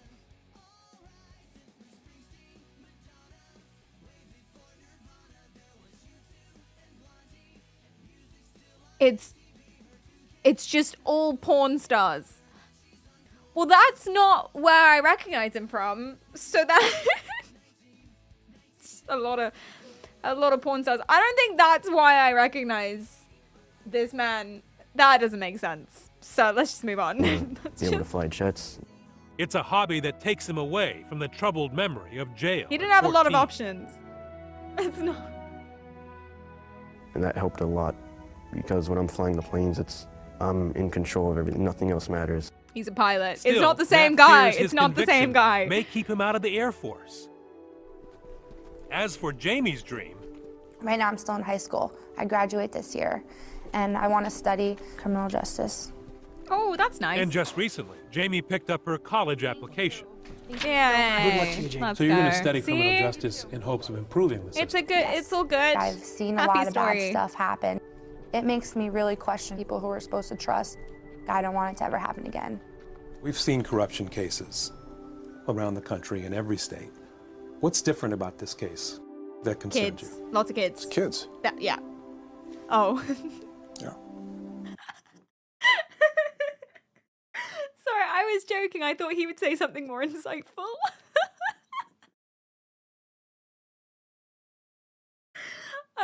He's a man of few words. He hit the nail on the head. You know, he answered the question. Yeah, that's what's there is kids. So, I really was not expecting him to say that. I really thought he would say something else. Pre-watched. I'm sorry. It really, Oh. it really upsets me because it's on the back of kids. Yeah. And that's unfair. That's bad. Kids are malleable, but you know, talk about a Leave bad them lesson. kids alone. Exactly. Wow. What a beautiful journey. What a horrible thing. Who's cutting onions? I know. And it's nice that they you know, because I feel like when you lock up two judges who look exactly identical, like the classic white person judge, 60-year-old white man vibe, it's nice that they showed another classic 60-year-old white man at the end to tell you, it's not all 60-year-old white men. Some of them are the good ones, so it's okay. Oh, by the way, I watched a film last night. It's been out since 2021 or something. It's got Anya Taylor-Joy in it. Last Night in Soho, horror film, kind of horror film. Anya Taylor-Joy. Yeah, I only just watched it last night. Really good. But the reason I'm mentioning it is because if you want an insight into the whole not all men thing, you know how girls are like scared of all boys and will say like not nice stuff about all guys, which is unfair. But then they say, well, I feel that way and I have to treat everyone like they're a danger, etc., etc., etc. If you don't really get like that fully and you want like a good idea of what that feels like, that's a really good film to watch. That's not at all what the film was about. But I was watching it and that was what I was thinking. And I was like, if I had to explain this to someone, I would just show them this movie. So what's it called? Last Night in Soho. It's Anya Taylor-Joy. She's sexy. So it's also just a really good film. I suggest it for movie night if you haven't watched it last night. Hey, I'm down to watch it again. I'm super down to watch it again. I always have to work during movie nights anyway, so it's nice having something I know on. I actually really like watching repeats on movie nights, for me at least. Because if it's something I know, then I'm following it, and then I hear your guys' reactions, and I'm like, that part. Because I always have to like be clacking away at something else. There's movie night tonight on the Discord. Should we watch Last Night in Soho? It's spooky. A little bit. Just a little bit. Not a big one, but a little bit.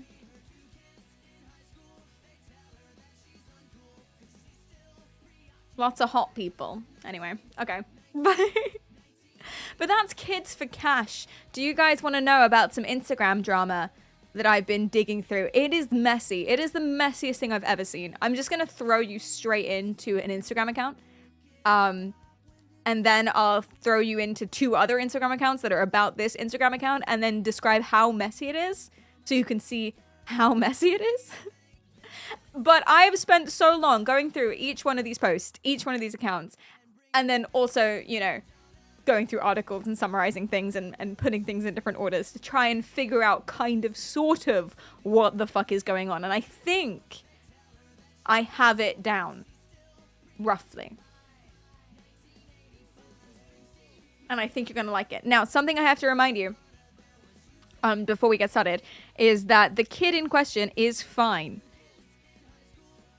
And we know that the kid is fine because this woman is stalking the kid just a little bit. Just a little bit. It's her kid, arguably. I'll talk about it later. But she's stalking the kid and posts updates on the kid's life that she's not supposed to know about. But that means we know about it, so we know the kid is fine. She seems very happy. There's pictures of her, like, there's videos of her, like, dancing with her new family. Everyone's healthy, happy, and alive. So that's nice. Even though, sometimes there are things that Brianna posts that says that she's dead. There are posts that will say, "My child has died."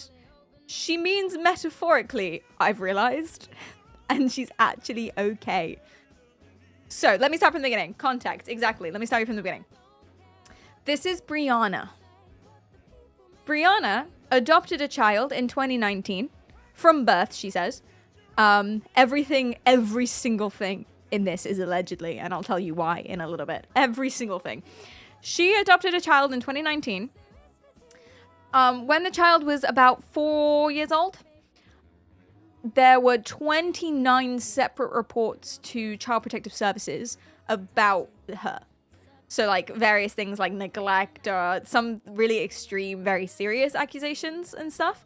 All of this comes from Brianna, though. And that's important to remember. So all of this is what Brianna says. Someone accused me of blah, blah, blah. These reports accuse me of blah, blah, blah. Here's papers, blah, blah, blah. Right? And thus, when the kid was about 5 years old, she was taken away by Child Protective Services and replaced, and now is living with an adoptive family and seems very, very happy. Twist, she's an AI bot. Well, it's very, very strange. The whole thing is very, very, very strange because on the surface, this looks like a very desperate, very sad account from an adoptive mother who has faced Child Protective Services acting out of hand and taking away a child for no good reason. She says that the 29 allegeds against her, so the reason CPS got involved in to begin with, were actually harassment from one of her course mates or neighbor. Sometimes it's a neighbor, sometimes it's a course mate, sometimes it might be both. Maybe it's both. And that it was just harassment, right? So someone's claiming that she's abusing this kid, but it's not real. But CPS aren't listening to her and they took the kid away. And that's devastating.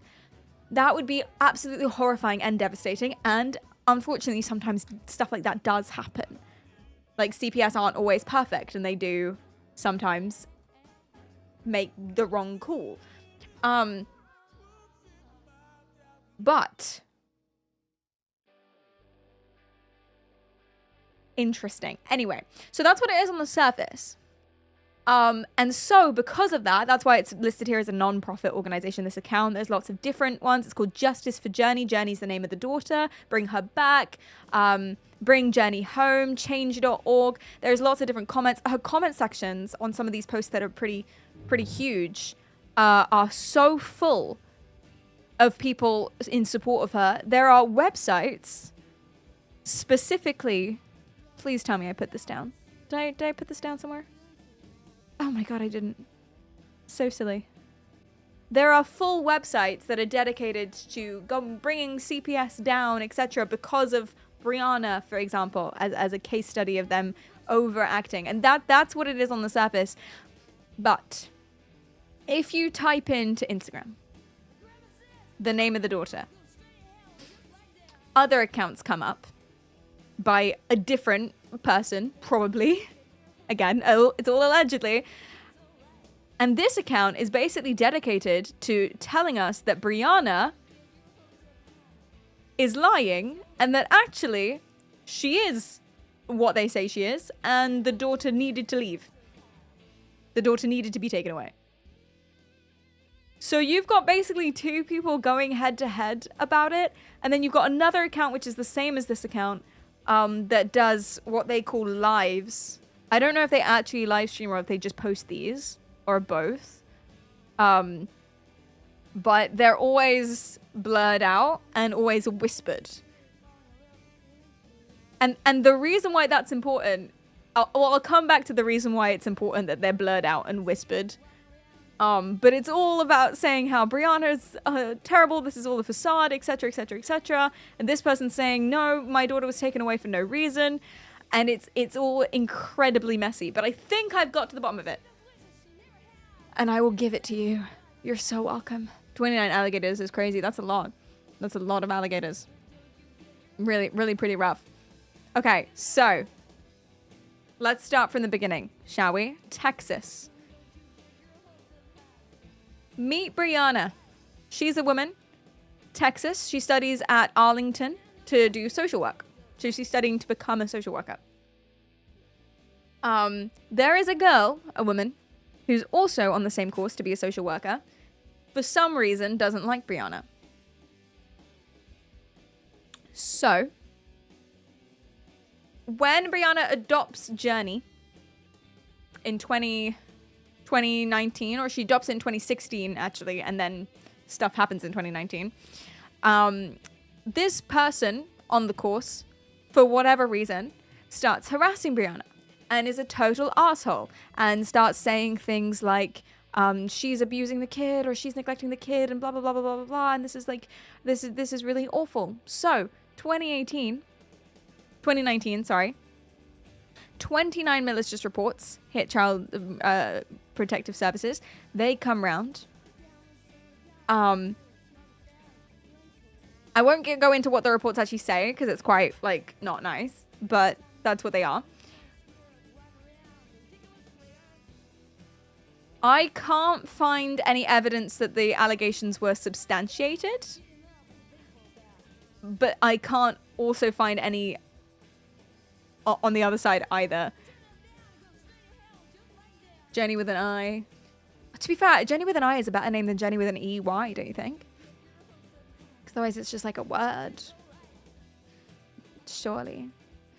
So that's what happens. Okay. Kid gets taken away.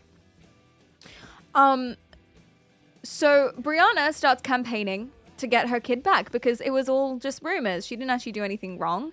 There was just this crazy bitch in school who doesn't like her and is harassing and giving my kid back, and it's devastating and super sad.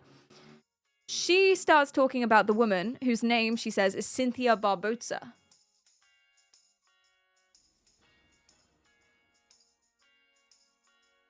So she files reports that Cynthia Barboza is harassing her.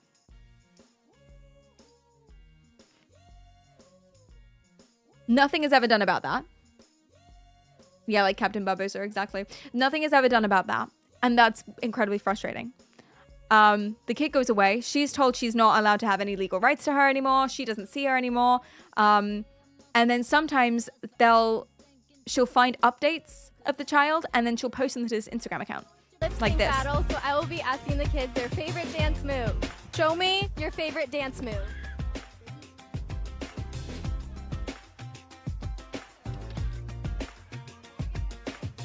And there's Journey. And so she will post any updates she sees about Journey that she can't now find anymore. She will post them and she will keep campaigning. Why was Journey removed? Etc, etc, etc. All of the allegations are not true. La la la la la. I confronted Cynthia Barboza. I filed a police report. There are harassment charges against Cynthia. Cynthia did this, Cynthia did that, etc, etc, etc, etc. And I thought, okay, this is terrible. This is like an awful thing that's happened. Everyone in her comment section is on her side. Until I came across this, and this is why I'm talking to you about it.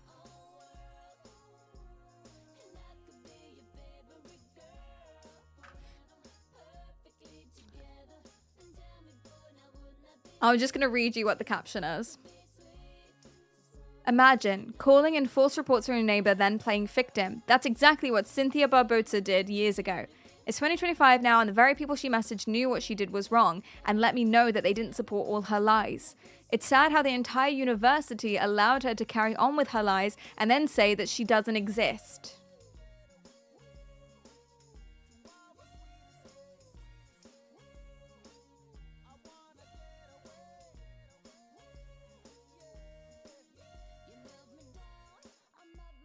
huh? And in some posts, Cynthia is a neighbor. In some posts, she's a fellow student. I've realized that through reading these texts of this post specifically, I've realized that this is a student that used to be half a neighbor. And this is what the messages say. So the person texting here is Cynthia in a group chat that Brianna is also in. And so Cynthia is talking to the people who run the group chat, people of the university, saying, hey, can you help me? Because there's a crazy lady, basically. I had an issue with a social work student last year, and she's still in this chat. I'm not sure if she's even a student at the university. I'm concerned for my safety. There's been a lot of drama. My phone number and emails were hacked. I've been impersonated by someone. And I can only imagine it's because of what happened with her. My old phone just started ringing like someone was searching for it. I'm concerned. She was protesting today.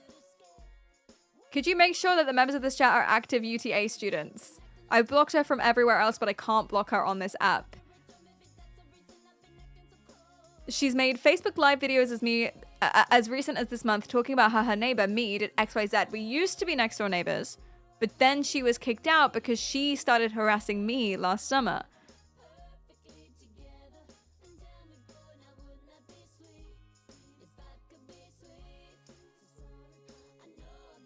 Do any of us truly exist? No, you need to wake up from this dream.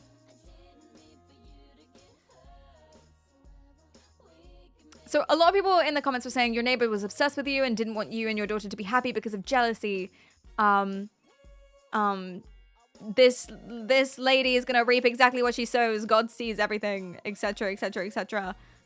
But there are so many posts and so many claims about Cynthia Barbosa not existing.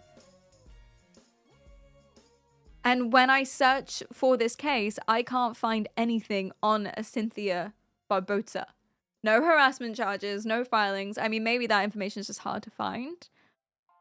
But it's just not mentioned. And so people say, okay. And they started looking into the allegations and where they actually came from. The only allegations that people can find the origin of aren't from a neighbor or from a fellow student. They're from a babysitter that was employed, or they're from a primary school teacher that was there saying that they were concerned.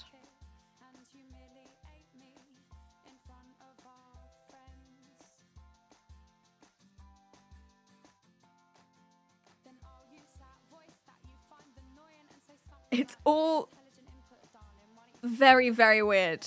Super, super, super weird. Hi, Handak. Yeah. So basically, let me just show you some of the posts that Brianna would make.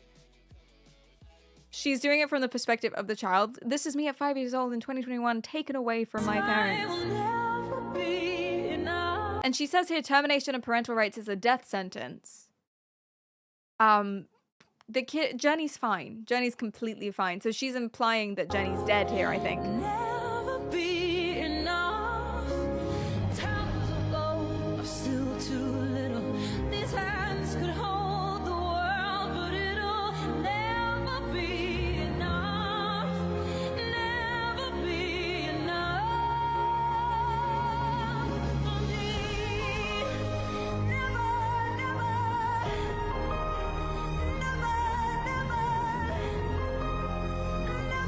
Meanwhile, you've got people on other accounts, and I'll come back to this because this is important.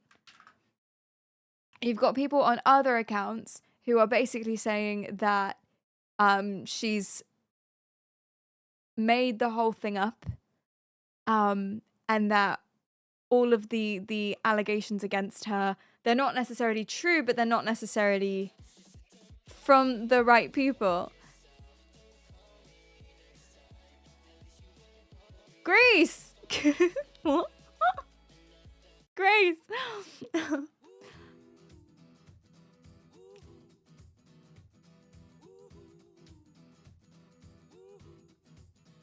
Oh dear. Oh dear. Now, the reason I mentioned like why it's important that, oh geez, I shouldn't have showed you that. The reason that it's important, why these are all covered up,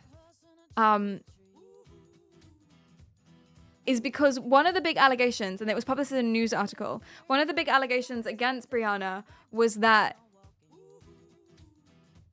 basically she says that she's being harassed. And that's the reason the kid got taken away, is because of this harassment that got out of hand, right? Text messages, apparently, allegedly, start getting sent round to lots of different people in Brianna's life. So to her friends, to her family, really threatening stuff, to people she works with. She starts working with a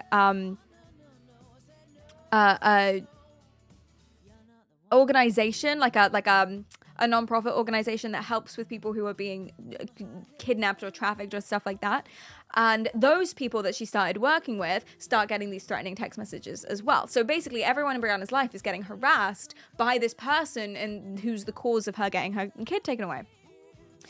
And the person who is working, there are two people that run the organization that she's now a part of who is helping her.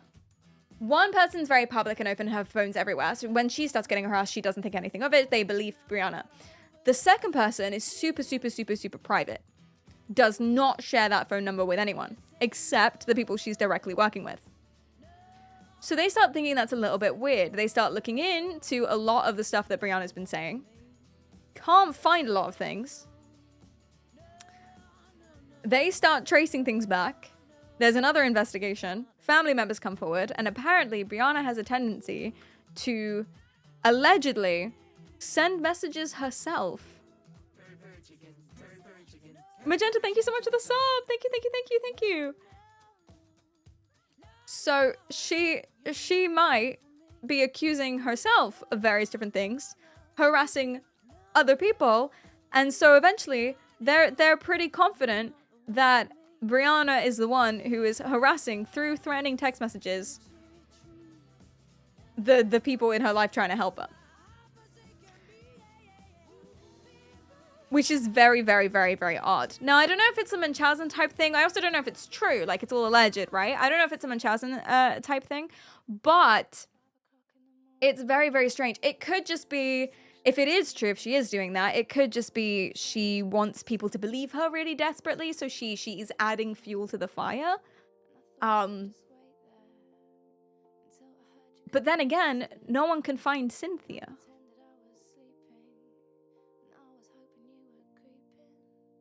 The person who's supposed to be the one who's alleging things to CPS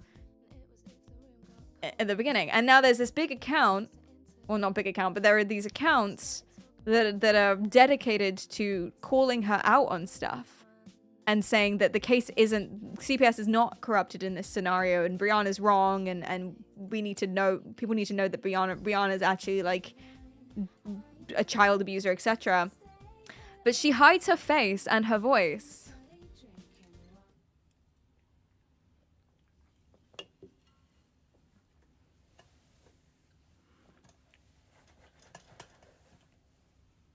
Don't even know what's happening now. Stafford, I don't know why it kicked you out. We were still on here. I don't know what happened.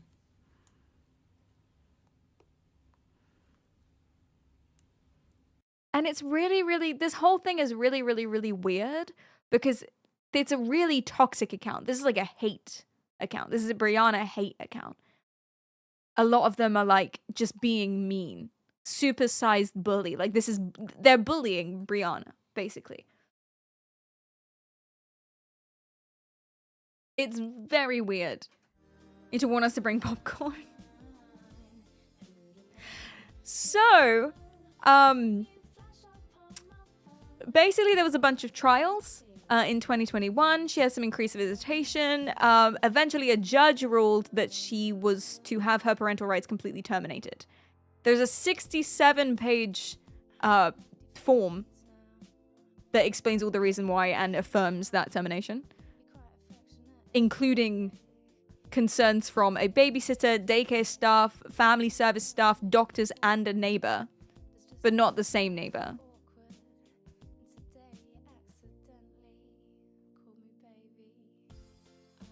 And the reason I wanted to talk about this was because it genuinely got so big. So if you look her up,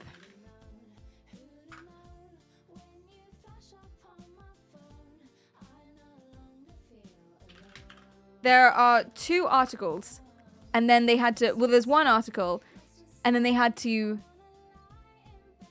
basically redo it. So this is the 2nd article.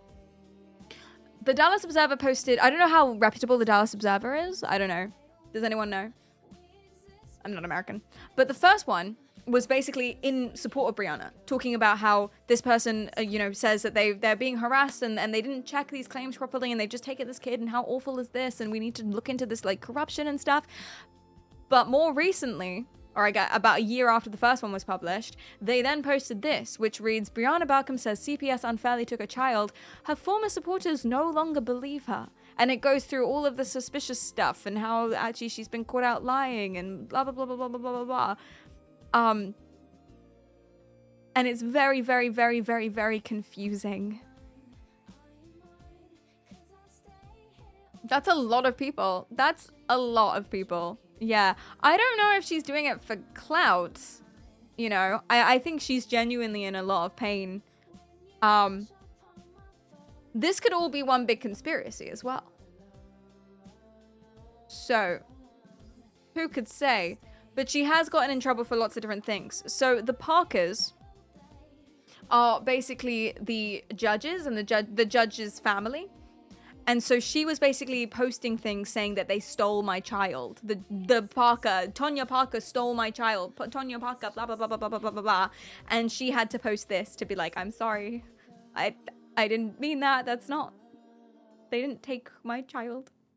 But her and a lot of people in support of her, including all of these different petitions and hashtag Bring Journey Home and the comment section and everything like that, is talking about how CPS is kidnapping kids. And there are lots of problems with CPS.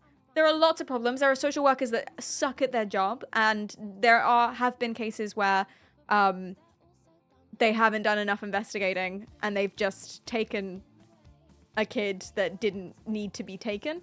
Usually it ends where they put them back, so that's nice.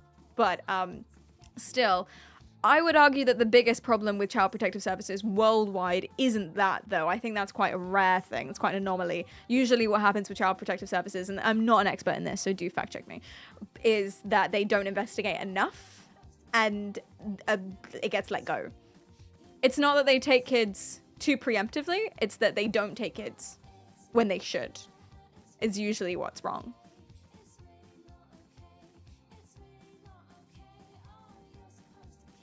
She doing it for the love of the game. Maybe. And so she'll post.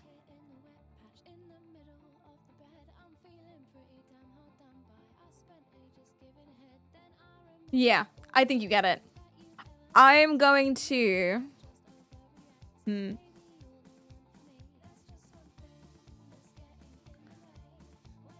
If you guys want to know what happened, I mean, nothing happened. The kid's now been readopted into a new family and is doing very well, it seems, based on this.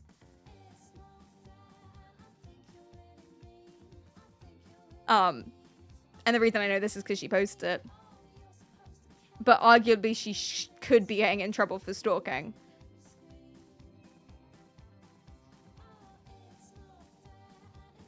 But, like, people in her comment section are asking... I mean, they're not gonna see this, but this person is asking Journey's new adopted parents to ask if they'd be willing to contact Brianna. The person the courts have legally said that she's not to be in contact with. I don't understand. I genuinely don't understand why so many people can be so unbelievably confident. I have no idea what's going on. But so many people in the comment section are so unbelievably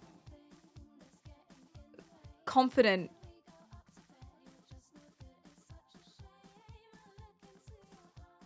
She looks happy. She looks fine. Right. Okay. So let's move on. So one time, One time, though, something like this did happen in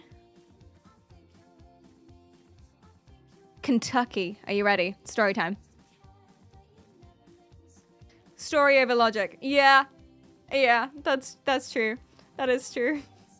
They took out Kieran's. Hi, Arclight. Are you ready for story time? Couldn't get the lights. This one had a very it had a happy ending. So don't worry. Happy ending. I swear to God. I promise. I promise. Happy ending. All right. It's a chilly February morning in Kentucky. Holly Shulkers is her name. She literally just gave birth. She was exhausted. She was relieved. She was glowing with the tired happiness that only new mothers know. And then the nurse walked in. There was a positive drug test.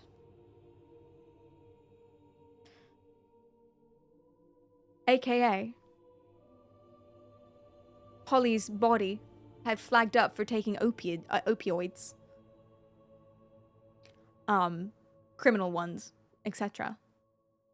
And so immediately, CPS was called. Oh dear. Oh dear. Holly protested. She'd taken nothing. She didn't understand. But they'd already called and they'd already come. Holly, cool AF. Happy ending. Don't worry. Happy ending. She said that it was just one big mistake. That she'd never taken anything like that. And that there's no reason that would be right. Minutes later, 2 social workers appeared. They told her that she wasn't allowed to be alone with the newborn, or any of her existing children. That they had to sign a prevention plan. That if they didn't do that, they threatened to take the kids. Like, in the same conversation, we're going to take your kids unless you do this. So they signed all of this paperwork, which basically, ultimately, a lot of the time is a confession. Or is treated as such. They did a bunch of different tests. But on the second time they did a bunch of different tests, all of the tests came back negative. So on the same day, they did a second urine test, a second blood test, etc., etc., etc. They all came back negative. She hadn't taken any drugs. It was just one false positive. Pretty easy, right? Pretty clear cut and dry case. So they were like, okay, cool. So they contacted CPS and everything again, waiting for them to lift the restrictions so that she could be alone with her family again. But they did nothing. The prevention plan stayed. Threats, we're going to take your kids away unless you sign this, blah, blah, blah, stayed. The children were pulled from their schools and taken into a private room to be interviewed. And asked questions like, does mummy do drugs? Is there violence at home? Has anyone touched you? Like, stuff like that. And these parents are like, bro, it was one false positive drug test that was immediately disproven. So, they started a lawsuit, obviously. They would sue, because that's what you do. I would sue. They went to court. And they found that the social workers had basically decided, for some reason, that because they... I don't know, I guess they didn't want to be wrong. They basically ignored the second drug test completely and wrote down that the second drug test had been positive. They falsified evidence.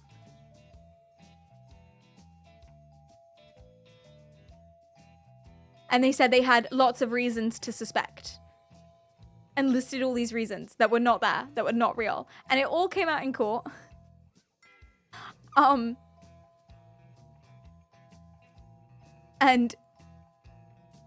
basically, it was decided that they broke a bunch of different amendment rights, that the CPS workers could be held personally liable, not the organization necessarily, but the individuals for the literal fraud. And the Shulkers got a big payout and apology and blah, blah, blah, blah, blah, blah, blah, blah, blah, blah. But oh my God. Falsification of evidence sounds very American. Is that an American thing? Corruption goes deep. But there's literally no reason to do that unless they're either just incompetent or, I guess, embarrassed. Like, they don't want to get in trouble.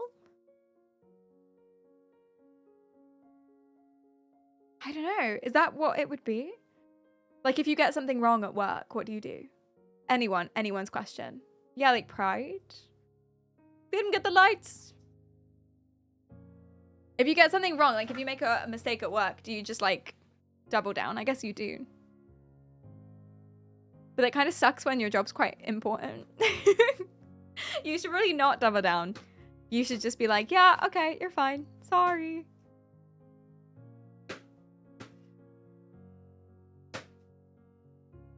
Do you hear that? That's clear. I'm trying to get the laptop screen back on. Blame an intern. That's what I would do as well. Unfortunately, a lot of people don't have interns. Oh no, we're stuck on a sad song playlist. We'll come back. There we go. Admitting mistakes shows strength and humanity. Yes, it does. Yes, it does. But it wasn't even their mistake. I really don't understand why they did this. I really don't understand. They took them out for 30 minutes at a time. So the lawsuit happened in 2017. They sued the social workers, Kammer, which is why if you look it up, it's Shulkers v. Kammer, and the hospital themselves. They sued everyone. And apparently there was absolutely no real process. The appeal path was super unclear. I do just want to like say again that I think the biggest problem a lot of the time with Child Protective Services is inaction, not overaction. So you'll see a lot of conspiracy theories like this. This one's my personal favorite. I found it on Reddit this morning. I'm really excited.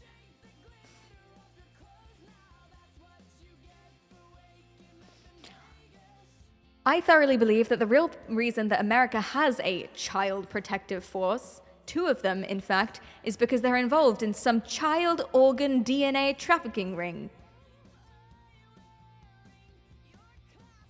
They make false allegations to kidnap the children from good homes, forced to make it look like they were willing to leave, to take them to their secret laboratories and experiment them on with genotoxic chemicals.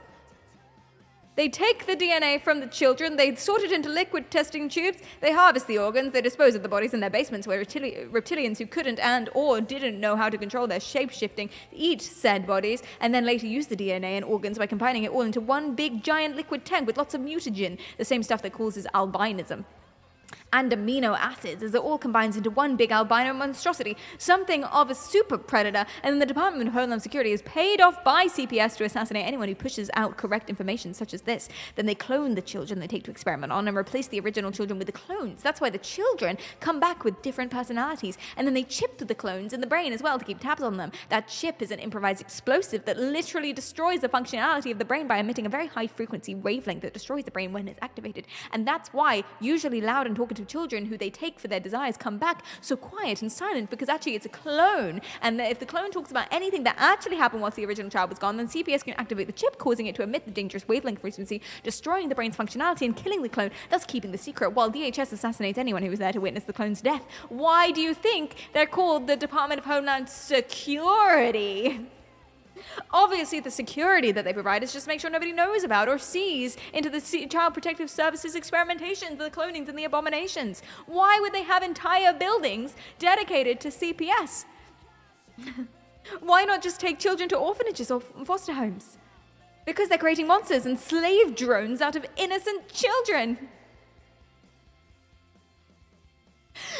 And you know the blood that they use for a small portion of said creation of clones and abomination comes from? Blood banks, charity scams that require human blood for CPS DHS's experiments. They use most of the blood from blood banks for the cloning. I knew it. I fucking knew it. They know people will make more children, thus more blood, thus more organs and DNA, and more children to take hostage for their sick experiments. Sometimes the cause of this is divorce. Foster homes are sometimes CPS laboratories in disguise. One's in chat if you're convinced. Won't somebody please think of the children? It's a good point though. Why does CPS have entire office buildings when they could just, work from home? And it must be to keep the kids. You got to keep the kids, and the thing with them, they're making the clones. Does the world not have enough children? You got to clone the children so they become super soldiers, just like an MK Ultra. This is more of my favorite conspiracy theories. Government inefficiency. Blood banks have always seemed suspicious. It's just two words I don't like, you know? Blood and bank. Two icky words. Very good thing. Blood banks are great. Donating blood is amazing. Well done, everybody. Etc, etc. Very important. But the two words are off-putting. Blood and bank. You know? It's not good. Offices exist like prisons to keep their workers in attendance and under control. That's real, though. That's not even a conspiracy theory. That's true. Although, okay, some people have the argument that COVID taught us that people could work from home, and that the only reason they want people in office is for the culture, which is just like to treat people as slaves. But I have a controversial opinion about this. Not one single person is more productive at home. And I think they're lying. You're not more productive at home. You'd just rather be at home so you can be less productive. No, I'm on your side. Hey, I'm on your side. Down with big business, down with offices, down with corporations. You should be able to take a nap at 2 p.m. But the point is you do take a nap at 2 p.m. though. And so I do get why your boss wouldn't want you to do that. Because let's be honest, you do take a nap at 2 p.m. in the middle of the work day. So you can be just as productive. Yeah, but you're not though. You're not just as productive. No, I'm on your side. Fuck them. But they are also like, they're right. So I don't think productivity can be better or worse as per location. I just don't think you can take a nap at 2 p.m. in an office though. You know? Whenever my intern would work from home, before he was my intern and he did planes and shit, I would catch him asleep on the sofa in the middle of the workday. And then I'd wake him up and be like, hey, you good? everything okay? And then he'd be like, doodly-doo, working from home. That was his reply. He would hum a little tune and say, working from home, do-do-do-do-do. Which meant asleep at 1 p.m. Hand inches from the space bar on his monitor so that he could keep it refreshed. So you can take a nap in the middle of the workday in an office. You just got to be creative. You got to be creative about it. Yeah. Oh dear. Oh no. I knew it. I may or may not have played video games when working remotely. However, when I'm in the office, those hours are spent equally wasted just on Twitch and such. Yeah, it just, instead of playing like Dispatch, you'd be playing Space Invaders or Solitaire. You just downgrade the gaming experience slightly, you know. You'll be playing Minesweeper instead of Call of Duty. Same thing. I won a game of Factorio at my last sales job. What do you mean you won? Chess in the office hits different. Cleedum used to, he used to just have like pictures of planes on. He would literally go into work as an aerothermal engineer and he would type in interesting planes. He would go on Google Images. He would make it fill his screen. And then meanwhile, he'd just be on his phone doing something else. So if anyone walked past, they'd think he was doing research. But it was just... It's pretty good, really, honestly. It's not a bad idea, frankly. So, oh dear. I think in general, after seeing this, I think sometimes we all have a little too much conspiracy. Now, I fully support this woman's right to do this, and I kind of think she's a badass, and I kind of love it for her. At the same time, this looks exhausting. What do you think? Yes, pleasure. Wendy, Dile que diga qué I'm significa. tasting this sourdough bread, and look how lively. This bread, it's excellent. It has so much life force to it. That's always good to hear. Now, That's what we try, you know. We try to make it as healthy and as grounded as possible. see if this is good for me. When I wouldn't test it, now it's telling me this is good for my body. Beautiful. If I Just so much effort, no? Basically, if you don't know what this is, I can't remember what it's called, man. It's where you take a little pendulum, a little dangly thing. Imagine this was dangly and not just a normal lighter. You take a little pendulum dangly thing, and then the spirits or the energies or whatever your particular brand of hoo-ha is will move it around based on whatever. Really, it's the wind and or micro muscle movements that are moving it around, obviously. But she's doing it for bread. She's seeing if the bread is good for her body. Another one, which is the zucchini. So she's gonna try the these are all zucchini loaf vegan, now. by the way? Zucchini is it's an excellent product, but not so good for my body. Got you. Because the Not pendulum's not convenient for moving my this time, body. so it's... Doesn't like it, but when So I you... test it away from my body, Oh. it's high. So the spirits or whatever are saying that the zucchini bread is good when over there, but if she brings it close to her, the zucchini bread isn't good anymore. So it's good zucchini bread, but not for her specifically. Thank you so So much. she shouldn't man. I buy the appreciate it. zucchini bread. Do you know what this reminds me of? This reminds me of people, I don't think, did anyone ever do this? But I think it was in How I Met Your Mother or something, where people would like make every decision of their life based on a coin flip. She's making every single decision down to the type of bread that she buys based on what the spirits tell her with her little pendulum.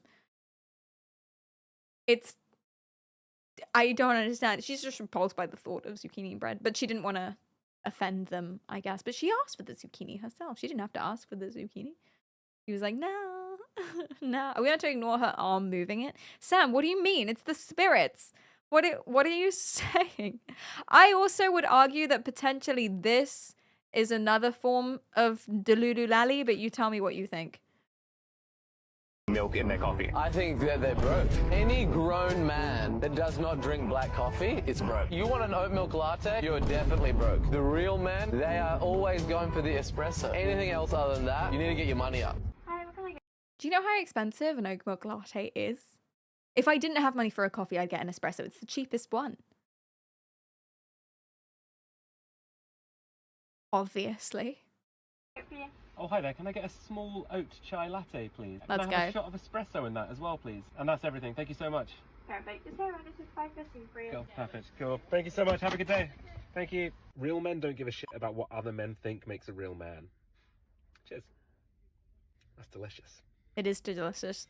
An oat milk chai latte is so good. It's so, so good. This has got to be a form of People who delusion. put milk in their coffee. I think that they're broke. Any grown man that does not drink black coffee is broke. You want an oat milk latte? You're definitely broke. That's so funny. People care way too much. What do you mean? Just drink what you want. Just drink what you want. I went to a Costa coffee with someone once, with my mother, and I ordered. It was autumn, and I ordered a pumpkin spiced latte because I never had one before, and I was like, yeah, cool. And wait, it wasn't my mum. She wouldn't say this. What was it? I don't remember. I went with someone, some friend of a friend, and I ordered something weird, but it wasn't a pumpkin spice latte. It was like a matcha frappuccino or something weird like that, something quirky, something Instagram. And she said, "Oh, I would, but like I don't want someone to see me with one." That's insane. That's insane. Just drink what you want. How do you milk an oat? That's also a very good question. Okay, I'm gonna wazzle dazzle. I'll BRB. Tell me while I'm gone. Tell me what you think the equivalent of this. When has someone genuinely judged you, or you thought they would for something insane? Real men knock people out for whining, and other men drinking flavored coffee on the internet. I don't know if I'm agreeing with you completely. I don't think real men. What is a real man? I feel like every man is a real man. Because otherwise, unless you're like a robot, I guess. But I feel like violence is not key, is what I'm saying. Are we talking about ideal men? Instead of real men, it's like the ideal man, the perfect, mature man that everyone wants to have sex with. Yeah, I don't think you're going to be knocking people out. I think that's a bad idea. No, I'm just an illusion. I'm just a concept. Guys, what's your definition of a real man? And what's one thing someone does that makes them not a real man anymore. And then I'll read through all of them when I get back, and I'll try and imitate all of them because I'm a girl. So I gotta make sure not to do any of the things. I'm getting confused. Okay, cool. BRB.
Yeah, it's a really big deal. Yeah. Real men don't take shits because that's like reverse anal, and that would be gay. Yeah. Yeah. Or if they are gonna shit, it would be in the shower. I see. Ew, what? Laborazzo says, I'm real. Oh no. Oh dear. Real men are sexist. Woo! Anime men aren't real. Okay.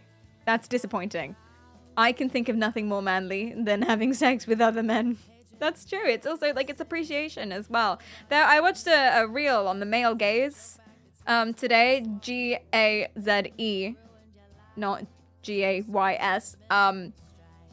Cause there it was like International Men's Day. So all of like the weird boys came out on Twitter to start hating on women for some reason. I don't know. But the male Gaze.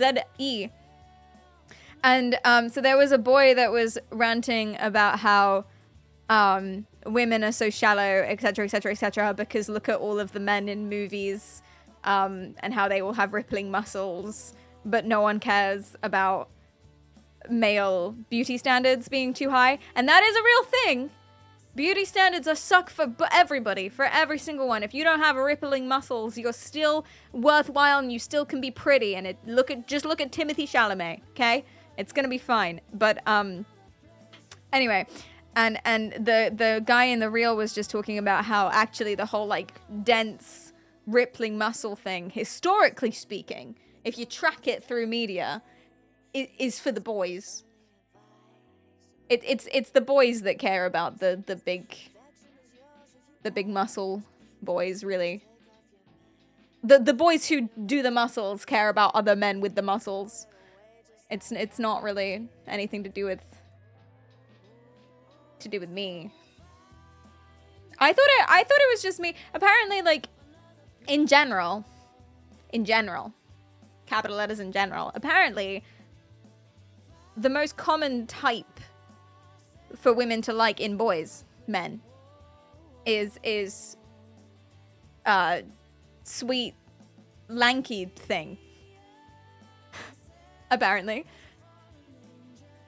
Not muscles, no, necessarily. Hence why what's-his-face, the one dating Zendaya, was voted one of the sexiest men alive recently. Tom Holland. Although, he got a six-pack, didn't he? I feel, so I feel like he can get fucked now. I don't know. He's ripped. Yeah, he is now. That's upsetting. He's just not giant. Not giant. No. He did get ripped. What a traitor. What an absolute traitor to the cause. But he's not exactly, like, if you saw him, you wouldn't say, wow, what a muscly hunk, would you? That I wouldn't classify him as that type if you had to put him in a box. Tom Holland smoking. Exactly. Exactly. Got a six-pack tea, I'll just go to the fridge and get it. Nice. You can have one of those. Enjoy. I'm a sweet lanky thing, but the girls don't want me. Aww. Sorry about that. Yikes. Sorry about that. Yeah, he is also conventionally attractive. The bastard. That's true. My petite king. My petit pois. Getting motivated to work out now. That was like the opposite of what I was trying to do. Was it? I don't know. I'm not really trying to do anything, to be honest. I'm just speaking. Just words are coming out of my mouth is what's happened. Let the small dude out of the box. Oh, jeez. Oh, jeez. The point is, men can drink any kind of coffee that they want. Also, not getting milk and fancy frilly bits doesn't make you broke because those things are expensive. They're expensive. I can get a filter coffee, black, no sugar, no milk, for about £2 down at my local. Right. My local boulangerie. So fucking middle class. Anyway. But if I wanted milk and cream and sugar or anything, heaven forbid a girl wants anything with pumpkin in it, it's gonna cost me £5, £6, £7. If I get my mocha macchiato frappuccino like I usually do, we're looking at an £8 coffee. It's oat juice, not milk. For one cannot milk an oat. But it's like milky consistency. You know, you don't call it coconut juice. It's like milky and vibe. What is milk? Does milk have to come out of a tit? Must it? Must milk come out of a tit? Ugh. The first thing that came up was an NHS informational article about nipple discharge and how it can be normal. So, in case anyone was wondering, I really wish I didn't Google that. So, it doesn't have to come out of a breast. For good baby health. I'm confused. I don't know. Tree nut juice or something in Minecraft. Wait, really? To which part? To which part, really? Maybe you aren't broke because you know how to save money on coffee, therefore milk is for the poor. So the reason I'm not broke, you're assuming, is because I save money on coffee. And I don't buy avocados and such. Yeah. That's it. That's the one. I think you searched the wrong thing. I searched must milk come out of a tit. And what I've received is horrifying. Actually horrifying. Galactorrhea, it's called. Oh my god. I fucked up, I think.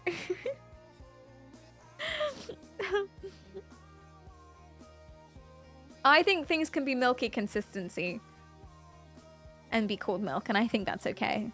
You know? Like, I don't want to drink nut juice. I feel like that's weird. Galactorrhea is very common. Very common! Very common. Very normal, according to this NHS informational wiki. But you should seek help. Probably. Every quart, thanks for the sub. I appreciate that. Thank you, thank you, thank you. It's common? Well, I think this is for, like, new mothers. Also, I think it's for women. So...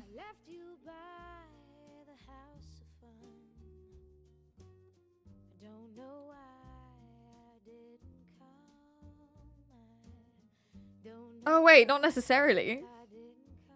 It could be a sign of cancer. What are we talking about? Very, very, very worried. Oh, no. So, by that logic, white paint is milk. No? Okay, fine. Milk definition.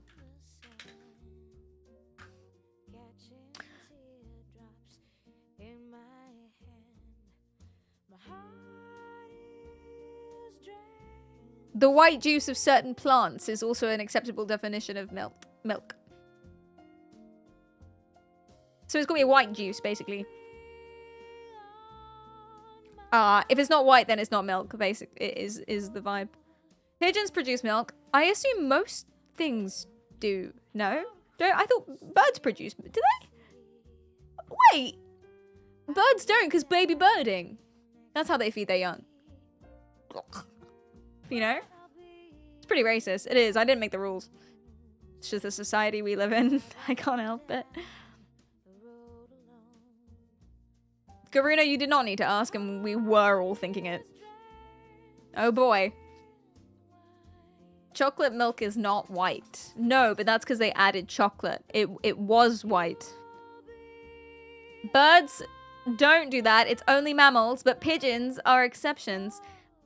Weird. That is fun, actually. That is really fun. Okay. I don't really have a segue for this. Why are you shouting? Because Dahami is excited. Today we learned what mammals were. Wow. Wow.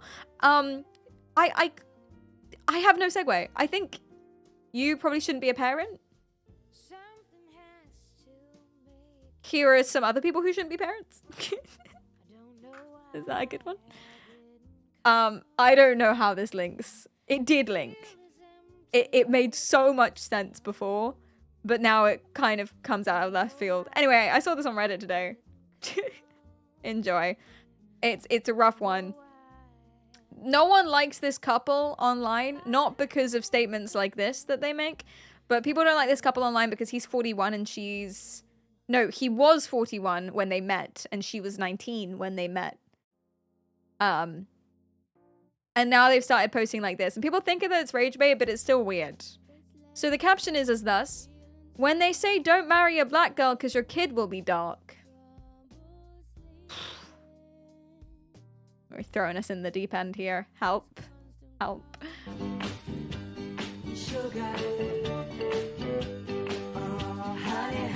Well, I took my chances, and she's beautiful because she's light-skinned. Yay! What a terrible post! What a terrible day to have eyes. And so everyone in the comments is obviously like, okay, what a weird thing to say. What if she was dark? A mega level rage bait. Yeah, I think so too. It's still weird though. Still probably shouldn't be parents. Am I allowed to say that? I don't care. Because the kid is in this and this is what they have actually posted. Yeah.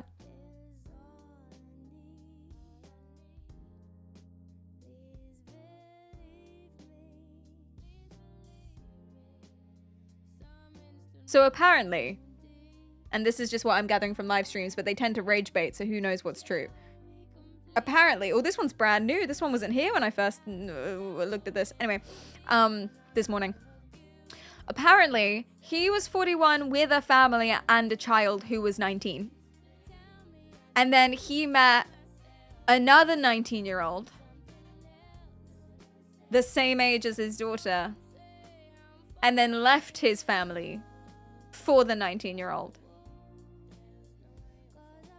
the same age as his daughter. And basically all of their posts now are just rage baiting about how they're a mixed race couple, and isn't that so weird? And it's not weird, really. It hasn't been weird for a while, I hope. I don't know any circles where it would be. If it is, that's terrible. Cutslap, thank you so much for the sub. Thank you, thank you. What in the real life crisis? What in a midlife crisis? Exactly. Yeah. Yeah, so it's a little strange. They post things like this. POV, your dad didn't realize your girlfriend is black. Who are you playing with, sweetie? Amanda. Huh? Oh, who are you? I'm Amanda. I'm 6. Who are you playing? I guess that's funny for if you're in the right crowd. Yeah, the fun part, whenever they're like rage baiting about how they're a mixed race couple and isn't that so weird, all of the comments are literally that. The comments are literally like, that's not the reason people don't like you. The reason people don't like your couple is because you're 41 and 19, or they're 26 and something else now. But yeah, you met when you were 41 and 19. That's why people don't like you. So maybe this is funny. Is this funny in the right circle? So yeah, some people have racist parents, and then it's like a relatable experience. Has anyone dated someone who was not of the same race, and then their parents reacted like? Can anyone relate to this at all? I'm sure this is an experience that people have. Unfortunately. No. No. No, me either. No. We're lucky, I suppose. Anyway, that's something I saw. People who shouldn't be parents. On my saga of other people who shouldn't be parents, I have my favorite couple of all time, and I have an update from my favorite couple of all time that I've been desperate to show you for so long, but I've had no reason to show you them. Ugh. And I can't remember their name. This is my time to shine. Don't fuck this up, Perry. This is your time.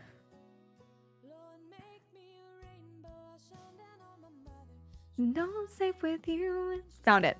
I cover soul and...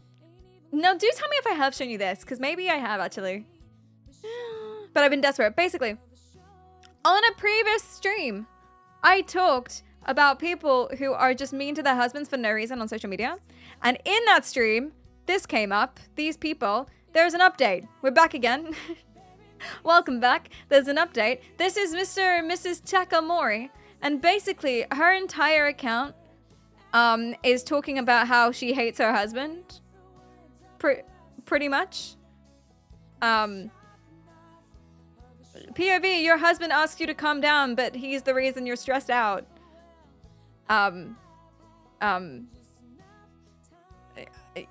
Yeah.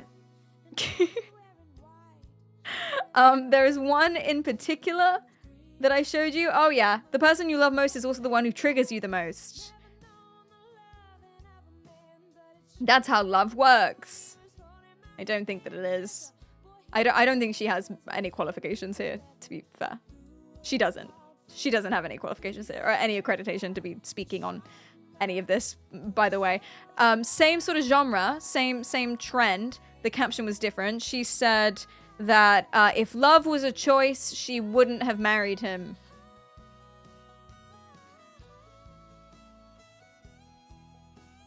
The music is perfect for this. I've seen her before. She's so weird. She's so weird. Yeah, she's so weird. Yeah, exactly. So he has an account as well, and he posted this very recently, and here's the update. This is why we're back. Welcome, welcome, welcome. Wait, before I read you to this, actually, there's more you need to know. There's one post that she posted where she's basically saying How do I know that I'm not the issue? How do I know that I'm not the problem in my marriage? That's what it is. How do I know that I'm not the problem in my marriage? And then she literally writes a massive description, being like, oh, because he does this and this and this and this and this. And she talks about her amazing self-awareness.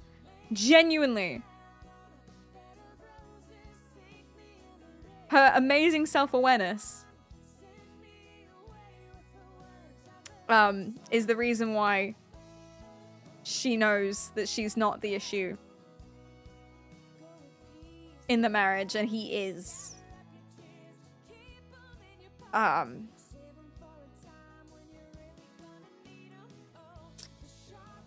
It's very, very, very, very strange. Pain is inevitable, but suffering is a choice. Etc. Oh yeah, here it is. People often ask me how I know I'm not the issue in my marriage, and here's the truth. As many of you have pointed out, I'm extremely difficult with insanely high standards. You're not wrong. However, to me, this is not a bad thing. Okay. Why should I settle? I don't settle for anything else in my life. Why should I start with my marriage? Fine. Additionally, I've been this person since day one. I didn't get worse over time. He knew what he was getting himself into. Oh, good God. However, I did get more sensitive. Jesus Christ. The main reason I know that I'm not the issue is because of my high level of self-awareness.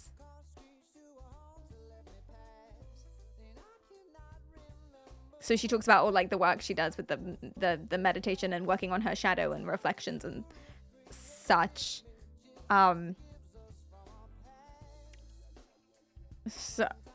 So this level of self-awareness can be exhausting, but it's been great for my current job and is necessary for my upcoming career shift. So she was a private defense investigator, which is baffling to me. I didn't even know that was a thing. I can't even really conceive of what she does. You know defense lawyers, right? So they take the criminals and they defend them. Mostly people don't like defense lawyers because they think they're the scum of the earth, because a lot of the time they'll defend people they know are criminals.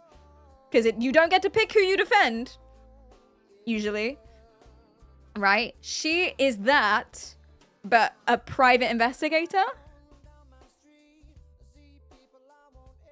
So she gathers evidence, I guess, privately to support people in defense. It just, I don't know, it's weird. It's like an unnecessary defense lawyer. You know? She's a private investigator, but specifically for criminals. For criminals. Yeah, but now she's transitioning to be a psilocybin administrator? Someone? Yeah. Defense lawyers are very important for the system. That is very true. Everyone needs a good defense, a good attorney. As we learnt from the previous thing we were talking about, the kids for cash, they need an attorney too to stop themselves getting sent to juvies for stealing $4 worth of nutmeg. Very important. But anyway, I made a mistake by marrying the most attractive man I've ever seen in my life. And I thought that was like a fun thing. I think this is actually how I got introduced to her content, because I saw this and I was like, haha, that's funny. I wonder what this means. So I opened it. But she's not joking. She starts it. First, I realized not everyone finds my husband as astronomically attractive as I do. Okay. So the first thing she's done is be mean about him. You've just called him super attractive. And then have decided that you needed to add nuance to that. Did I show you this one? Is this the one that I showed you guys? Why was it a mistake to marry him? Because I married a man who wanted a wife, not who wanted to be a husband. They're still together. Anyway, update. The reason we're back again is because he has an account and he recently posted this. It's their wedding picture anniversary, because it's like 5th anniversary or something. And here's what he has to say about her. You've been my biggest supporter and accountability buddy, even when I didn't know I needed one.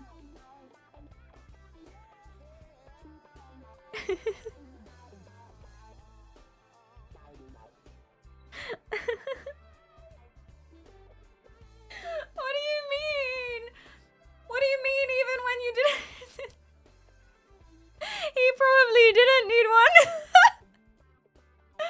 Oh. Oh no. I'm not gonna lie, these past 4 years have been more challenging than I ever imagined. And it's not all been sunshine and roses. This is your anniversary post. This is what you start with on your anniversary post. You're my biggest accountability buddy, even when I didn't know I needed one. This has been really tough. This has been the hardest 4 years of my life, being married to you. But at the same time, I've grown closer to my ideal self because of you. Here's to many more adventures, arguments, lessons learned, tears, smiles, laugh, and years building and growing together.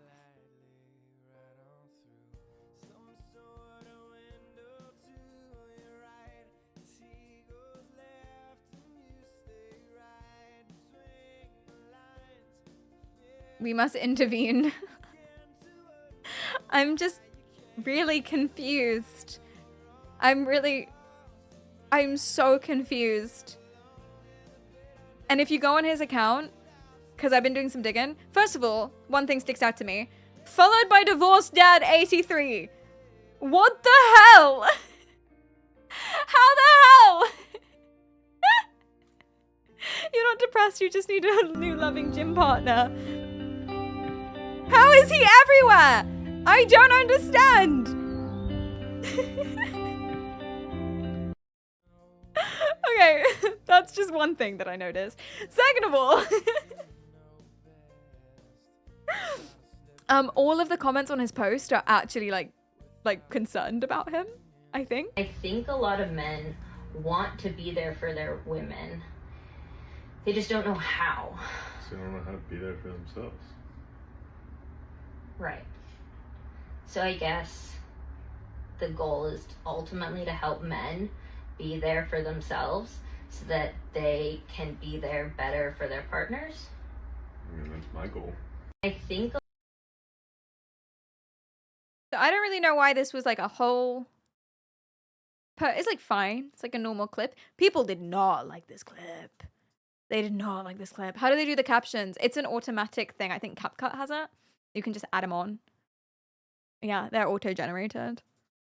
But, I think it's lyrics, actually. You say it's lyrics and then it'll pop up. I don't know. It's definitely a button, someone. People did not like this. Here are some of the comments. She's got you on a tight leash. Sorry, I don't usually comment like this. Something's really off. I don't like how she talks to him. This is really off-putting. In every single post, she puts him down and praises herself for making a decent man out of him. Yeah, no, okay, this comment just brings up what I just said. One example, even when calling her the most attractive in her eyes, it's a backhanded compliment, followed by, firstly, I realize not everyone finds him as attractive as I do. That's such a weird fucking thing to say. Thank you. That is such a weird thing to say. Imagine calling your partner super fucking hot, and then you go, well, not everyone would agree with me, but he's really hot. Huh? You don't need to add that. You don't need to add that. You just... You know, like I also get annoyed when people say to me as well. So if you say, you're really lovely to me, or I think you're the most blah, blah, blah. It's like, just you, huh? To you specifically, but not in general. Excuse me? There's no need to add that. It's so unnecessary, but that's not even what she did. It wasn't even like, because that's just a word and that's how people speak. So you could say it an accident. You could say that accidentally without meaning it like that. She fully went in and added nuance. It's very, I like unconventionally attractive people like you. Ugly weirdo fucker. I think you're particularly gorgeous because of how weird you look. Yeah, that's literally what she's saying. Oh my gosh. It's so weird. It's so weird. There's no need. It's odd.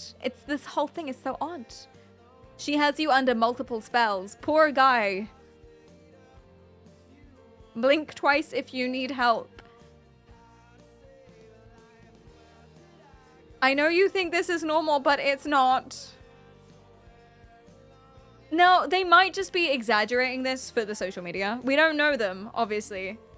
It doesn't feel like they are, though. Like, it really... Like, I've been following these guys for a while. It doesn't feel like that's what they're doing. It feels like...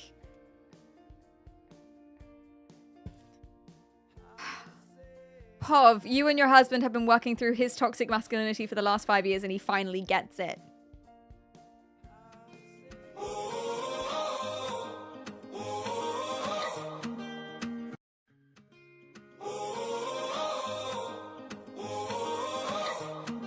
I mean, that's good.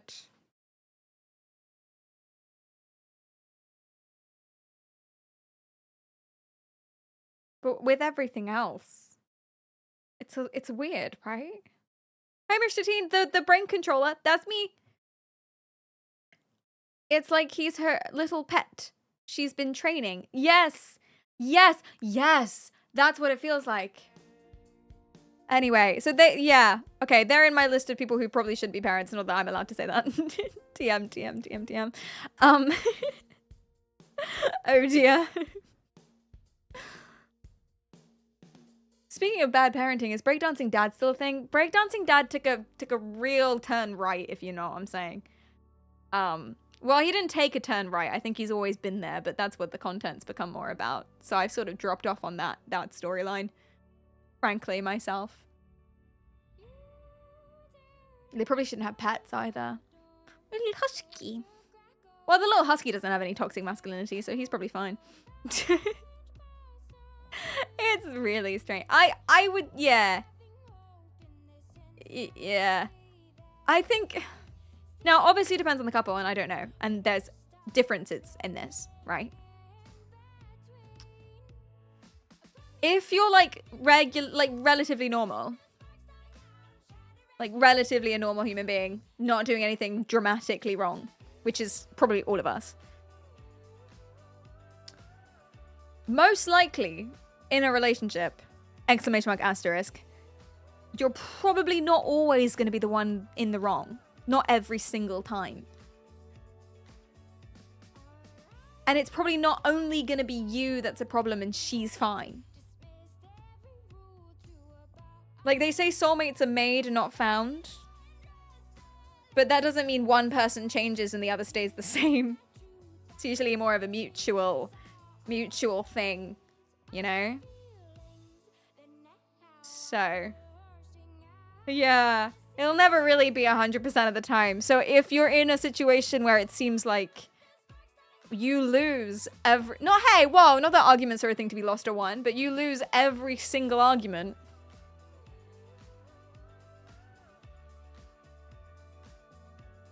Weird. Sussy. Then again, you could just suck. So there it is.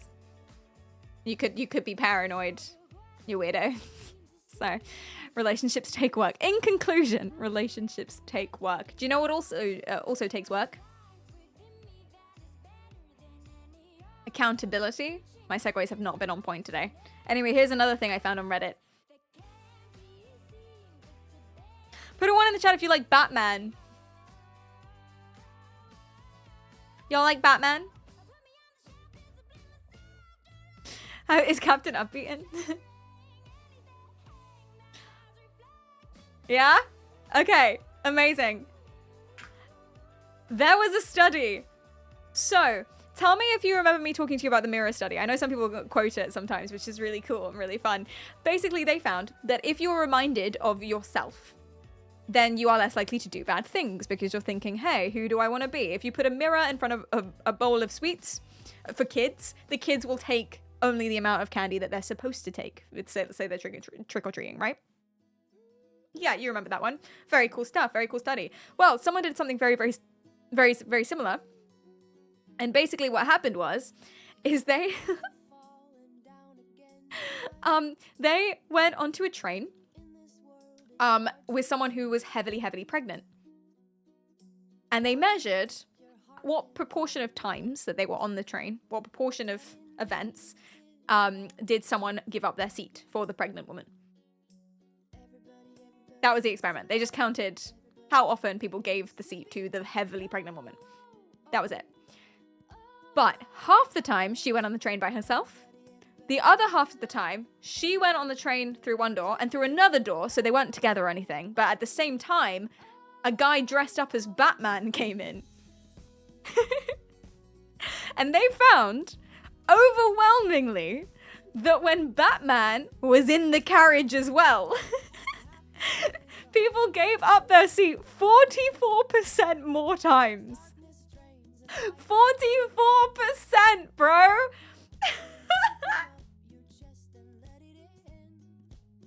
They're being watched by Batman, so they gotta do more pro-social behavior. Isn't that amazing? Isn't that so funny? And it's real. It's real. Here's the article. I can link you guys if you want. Batman's had a tough day. He deserves a seat. No, they weren't giving the seat to Batman. But it's actually insane. Oh wait, I misread it. It wasn't 44%. 44% was a different number. It was twice as much. 30%. My statistics are all kooky here, but it was very, very significant. Basically, 38% of the time, if she was alone, someone would give her a seat. So about a third. I keep rounding. I keep rounding and rounding and rounding. But when Batman was there, it was double. Double as likely. Twice as likely that someone would give up their seat if Batman was on the carriage as well. That p-value be small. It was less than 0.001%. Woo! That means it's strong. That means correlation be strong in. It means other variables that could make up for the fact that maybe it wasn't just Batman. Completely irrelevant. There is a correlation. Doesn't mean the variable thing, but that means there's a correlation.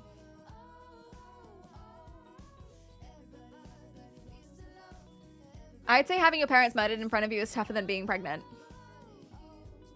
It's definitely less, like, less usual, you know? Less people go through that. Pretty rough. Yeah. I wouldn't like either, to be fair. So, chat, would you rather be pregnant or have your parents murdered in front of you? But they don't actually die. You're not sentencing anyone to death. But you think they are in the moment. They pop out afterwards and they're like, oh, it's fine. But in the moment, you think they're dying. Similarly, you don't actually have a baby afterwards. You just really think you're pregnant. What would you rather?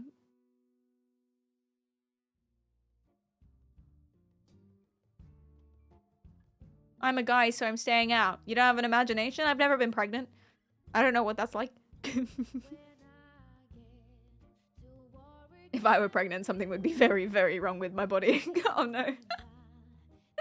You've got alien inside you. Is there life insurance you can claim on your parents? Ooh, good question. Maybe? I really don't want to get pregnant. No. No, I think it would really, it's just, the whole thing would just make me so sad, you know? The pregnancy, not the parents being murdered. Well, that would make me sad too. But the pregnancy, that would really, yeah. It really messed me, ugh, don't want that. It's terrible. I can imagine being pregnant because I watch too many female Twitch streamers. Do they get pregnant? People be having babies, yeah. It's Taylor's oldest time. But isn't that amazing? Here's a little visual. People are twice as likely. And it's not even a good costume. It's just vaguely Batman.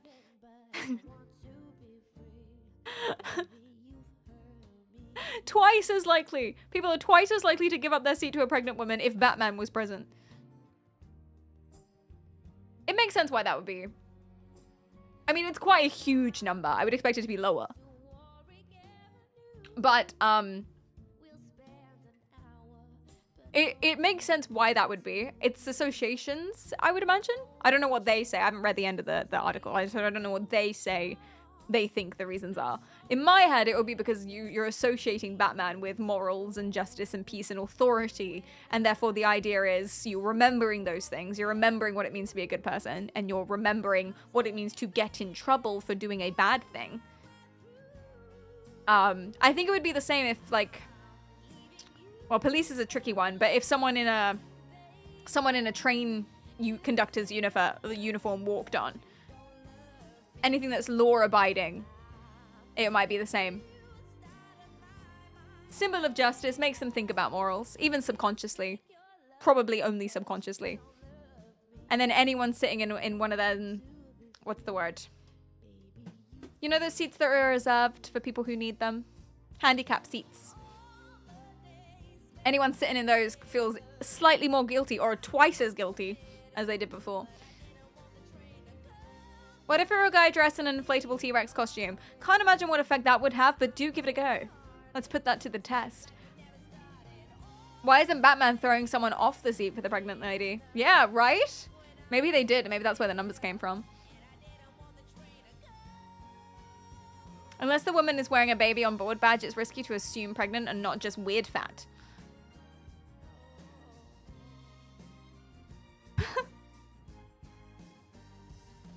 She could just be like weirdly proportioned, I guess. That happened to my mum once. She asked her colleague when the due date was. I'm not joking, it's real. She asked her colleague what the due date was. And her colleague said she wasn't pregnant. I have no idea how she played that off. That's usually where the story ends. I think she just left. So. Well. I know. Oh dear. I guess your mum had to quit that joke. It's that job. It's okay. She got fired anyway. Well, not fired. Let go. She didn't get sacked. They moved. So. I swear. I wonder why. No, they moved offices and she couldn't come with. So that's what they said. That's what she said. She said that's because she chose to leave. So isn't that a potential HR complaint? To be fair, school teachers, I always think about school teachers, right? School teachers have the worst time of things. Genuinely the worst time of things. Kids are so brutal. They are so shockingly brutal. You just genuinely can't get away with it. I remember being a kid in school and one of the teachers saying she was pregnant. And I remember crystal clear as day, this girl next to me saying, "Really? I thought you were just fat." And then the teacher, bless her soul, was like, "Well, I'm fat and pregnant." And then the kid goes, "Oh, so you were before then? Okay."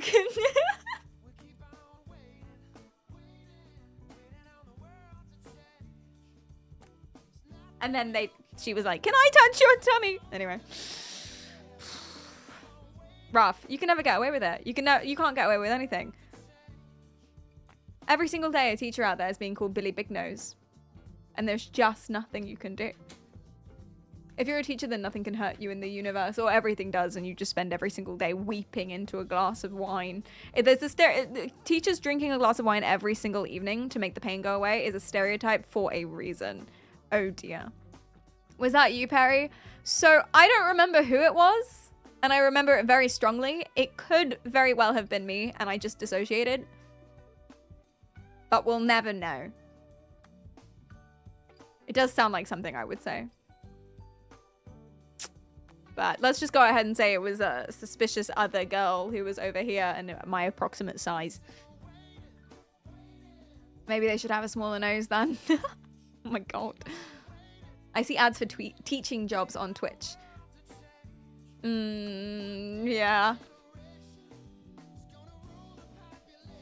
Cleedum has a message. He has a story he would like to share with you. My intern head editor moderator has been banned, so sometimes he communicates this way. Cleedum says, "I once asked my mum if she was pregnant and was right. So I came to the conclusion that I had a sixth sense about it. So a couple of years later, I asked her again. She wasn't happy."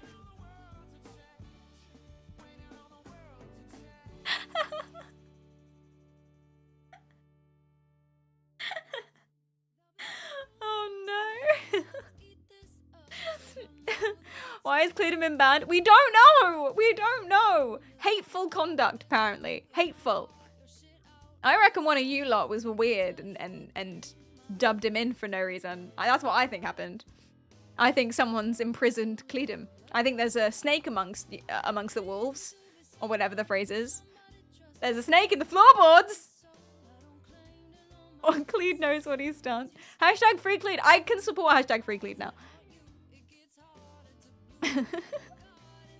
Exactly. Can't you unban him? No, he's banned from Twitch. Twitch banned his account. Not banned from the channel, banned from Twitch. I don't have that power. Yeah. It's temporary. It's 7 days. I know. But what did he do? Hateful conduct. We were scanning through his messages. I can't find anything. I have no idea. He's a real bad boy. Naughty, naughty. Don't streamers have managers or something? Yeah, but I don't want to bother my management with this. I don't have a manager at Twitch. He stole Nutmeg. To the jail! To the prison! I'm shadow banned by Twitch. What does shadow banned on Twitch mean? How can you be shadow banned as a chatter? If this is a streamer, then I'm pretty sure there's just no... What's the word? There's no, no one sees you on Twitch anyway. Everyone's shadow banned. No cross-pollination. That's the wrong word.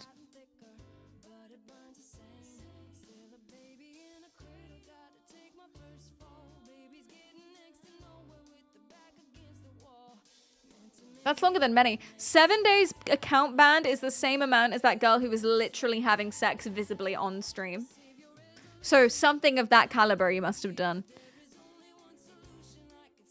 I feel like when I hear people say shadow ban, it's because they think a streamer isn't reading their messages. It's just very sad, isn't it? Because probably the streamer's just not reading your messages. It's okay. You can try and be more funny. You can try that. Give it a go. And maybe that'll work. Tricky. Shadowban equals people don't find my messages funny. Sad. It's alright. I made what I thought was a killer joke the other day, and one of my favorite streamers of all time read around it. Apparently not. Not funny. Sad. Big cry. I laughed out loud though. I thought it was funny. Did Cleedum have sex on stream? Maybe really small in the corner over there. Like he miniaturized himself and did it on the desk, and I just didn't notice, and that's why he got banned. But why would I not get banned? Now you feel how we feel. Want me not reading your messages? Have you tried being funnier? Happens to me every day. Wait, she only got a 1 day ban? Oh, the sexual assault woman. Oh yeah, the woman that like groped that man in the kitchen. The streamer who groped the boy. Tina, whatever her name is. I can't remember. She's quite a big deal. She's quite famous. She groped someone or something. On stream. It was only 1 day? Oh my god, I see why people are mad about that. I do see why people are mad. It was, yeah, it was like literally on stream and they were joking about it and stuff, I'm pretty sure. It's just a tough crowd. I've never got banned directly from Twitch. No, me either. I think someone reported him. I think one of you lot was weird. I think we had a weirdo. Some weird person mass reported him or something, but that's okay because they spent a lot of money doing that because it costs a lot of money to get that many bots, etc. Because it couldn't just be the one report either, could it? Could it? Maybe it was a retaliation. Oh, Cleedum, did you ban anyone that day? No. You sent me the email. Where? Discord? Oh, this is so sad. Oh. Yeah, okay, let me show you. Okay. Hello, Cleedum. Twitch is committed to keeping our community safe for everyone. Oh, his appeal message was... Wait, hold it back up. I didn't see. His appeal message was, can you show me what I did so I cannot do it again? Oh. Twitch is committed to keeping our community safe for everyone, and as part of that, we require all users to ensure that anything shared on their account abides by Twitch's terms and services. Based on a review of your activity or content, so it's a very general one, hateful conduct. The reason for a 7-day ban is a hateful conduct. Promoting, encouraging, or facilitating the discrimination or denigration of a group of people based on their protected characteristics. So he was racist, basically. What did you do? What did you say? Does anyone have any instances of Cleedom being racist to solve this mystery? In public or private? Maybe he was out there sending dodgy DMs. You don't chat in any other stream, so it has to be on. Yeah, it has to be on this stream, so you guys will know. It must have been something sarcastic. That's what I'm thinking. Like we were talking. We did do a stream on stereotypes the other day, and some people were very funny. So it might have been one of those. But none of the rest of yous got banned. Although actually we wouldn't know, would we? No one's put in the Discord that they were banned on Twitch for it. So my bet it was you bet it was the French. This is the reason why we keep getting these. You have to stop. No, but he appealed and said, "Can you just show me like what I did so I can't do it, so I don't do it again? I'm really sorry." And they denied his appeal. They said nope. They denied. Is this why we don't have YouTube streams? No, I'm banned on YouTube Live for a couple months because they don't like it when you play YouTube videos on your YouTube Live, and I was showing you like clips and stuff. I've appealed that and they denied that again, but I'm gonna that one I'm gonna talk to management about. 07s, very sad, very sad. That wasn't for the racism, no. The rampant racism and misogyny that we have. Wait, are you misogynistic? Do you say misogynistic things? Do you ever say I hate women, etc., etc.? Not recently. Okay. You can't play YouTube videos while you're live on YouTube. Nope. That's against the 2S apparently. Which community is the best behaved? So I only really have like maybe four or five people on a good day watching me on YouTube, and 3 of them are Twitch streamers, Twitch viewers. So that's usually the more well-behaved chat. Maybe he's a man hater. Are you a misandrist? Misandry? No?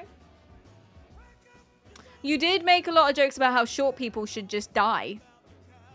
Did you? Did you make any we should kill the short people jokes? No? Weird, that sounds so like you. Yeah, I did. I made a bunch of those. We had a short people stream as well. Weird. What a mystery. Either way, I've said much worse. You've said much worse. Cleedom's a bloody angel in chat. I don't understand. Someone's done something nefarious, I reckon.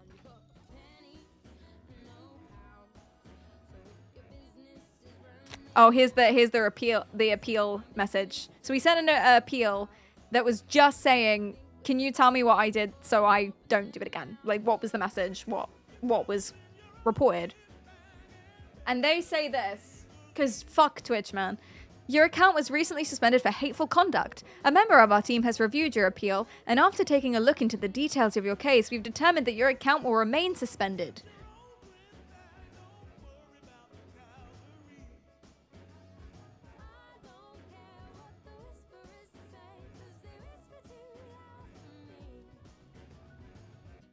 So someone allegedly, I'm calling cap on it, to be fair. I think this is all of this is just automated and they're lazy bastards, personally. Belito, thanks for the follow. But allegedly what they're saying is that they reviewed the message, whatever it was, the message that was hateful conduct. And they decided that, yep, Jesus Christ, keep that boy off Twitch.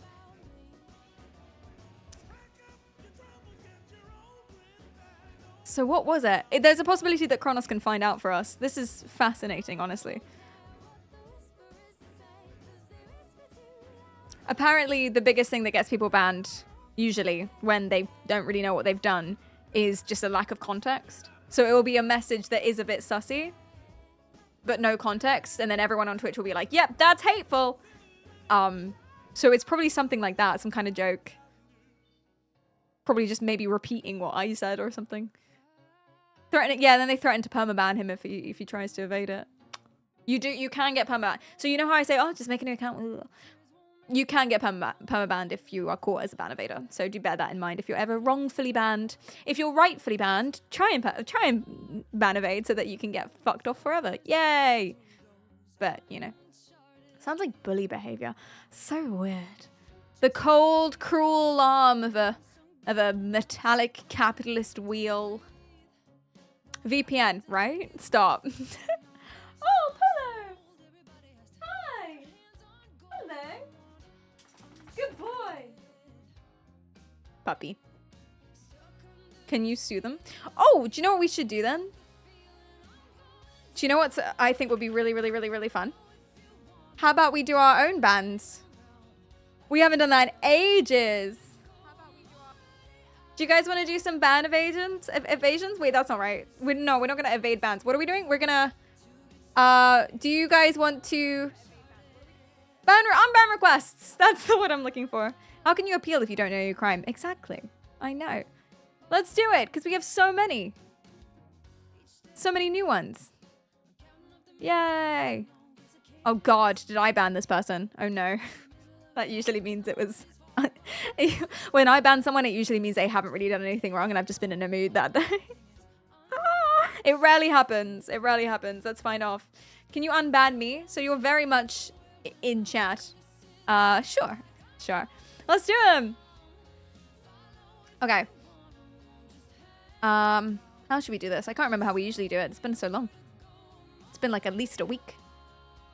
I'm gonna pop out the window.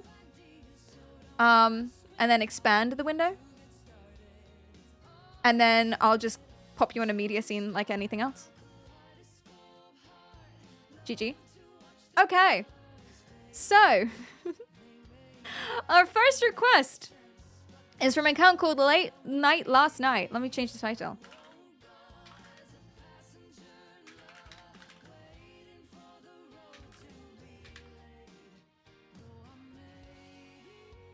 Can you ban then unban me? No.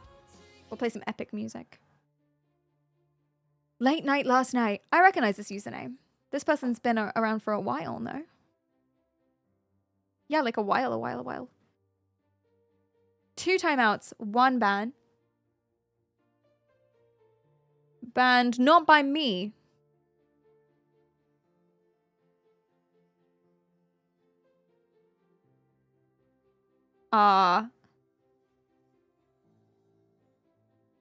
Potential racism? I'm confused. I'm very, very confused. Okay. No mod comments. Let's find out. So they come in, they say, seems all fairly normal. Guys need an enclosed environment. Okay. 10 out of 10 in Bongland. Oh yeah, that was my picture, I guess. I don't remember. 9 quid? You'll get nowhere with that bloody well bad, didn't it? Etc. Helter Skelter. I think we were genuinely talking about that, so fine. Old Haunted Asylum. That was a good stream. They deleted my Facebook like 5 years ago. I never made a new one. Etc, etc, etc. India has 90% arranged marriages. Is that true? My faith is shaken after I found out that 55% of people in Pakistan are married to their second cousin or closer. That really blew my mind. Guys, what are you doing over there? You need to chill out. The whole country is Alabama. Not the whole country. 55% of relationships, which is a crazy number. Anyway, we're not talking about that right now. In 2023, the UK saw approximately 12,000 arrests for speech crimes online. So there's a lot of politics, I guess. This seems fine. I don't know. We don't have context for any of it. That's a funny Barbie joke. Why isn't there a pregnant Barbie doll? Because Ken came in another box.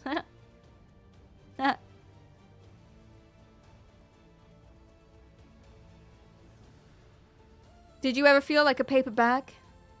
What would you say is your favorite ethnicity? Now that could be hilarious if it was just a... But then the thing that got him banned by Mrit. Do we have Mrit in? Hello, Mrit. He said black, not the N-word. And then he said this. I don't get it, personally. So he was saying that the person we were talking about wasn't that bad. Because it was someone very clearly being racist. Oh, so he was defending someone awful, basically. Oh, it was the footballer. we were doing lip reading, and people like court cases where people were tried based on lip reading and how accurate lip reading is and body language and stuff like that. And there was a footballer that allegedly called someone a slur. And this guy's saying, well, he wasn't wrong because he is both black and a bastard. So it's not wrong.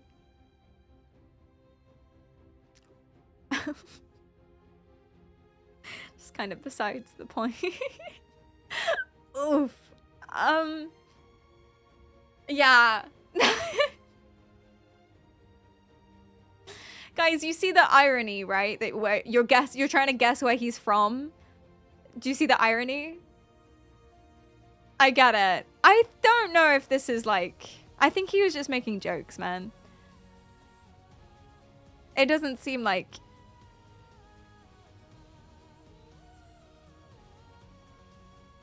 Well, I don't know. That's weird. That's weird.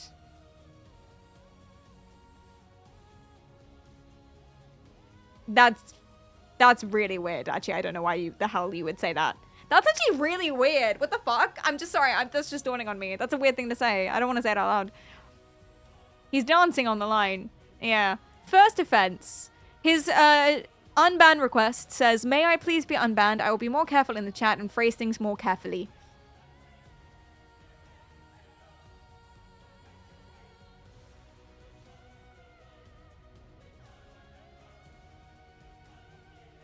I will let you guys decide. I don't know.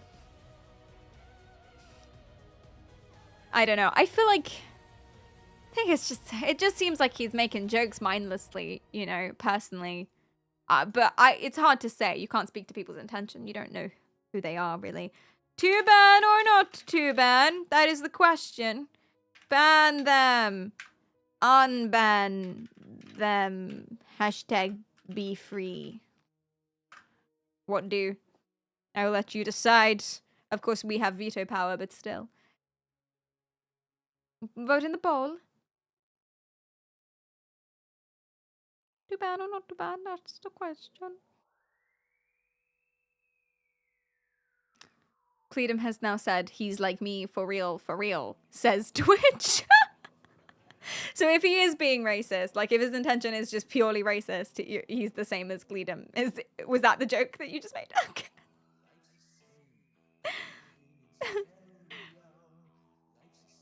Has he said anything else like that, or just one time? Just one time, from what I can see. To the prison. 840 messages in total. I'm just gonna try and go back more. Don't make any Muslim jokes. I wouldn't have. They're so straight they can kiss on the lips and it's not gay.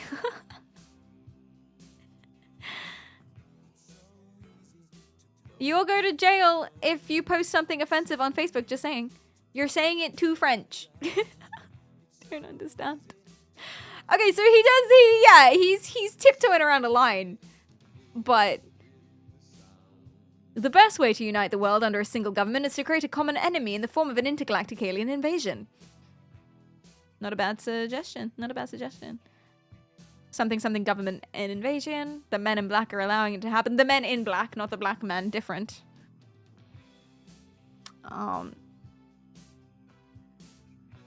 People feel disconnected from society and culture, everything like that. Why some of the most overcrowded places can have the most lonely people. He's plugged in. He's tuned in. Is the Union Jack racist? And then we explained the whole English flag controversy. But they didn't reject that. Religious, like Confucian or Buddhist or something. I don't know what that means. He's got some... I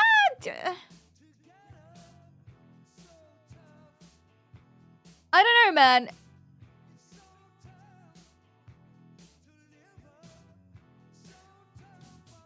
All titties matter. See? That's someone that believes in equality. I think they just might be edgy, maybe. I don't know. I can't tell. You can't speak to someone's intention. He does keep mentioning the French, but as do we, to be fair. The French, sorry, not the French, the French. She's one sandwich sort of a picnic. I've been hiccuping for 9 years. He said he was sorry. He said he'd be more careful in future. Yeah, we're unbanning him. Yeah. Ding, ding, ding, ding, ding. I agree. Do I tell him he's funny? No. That would be wrong. What do I say?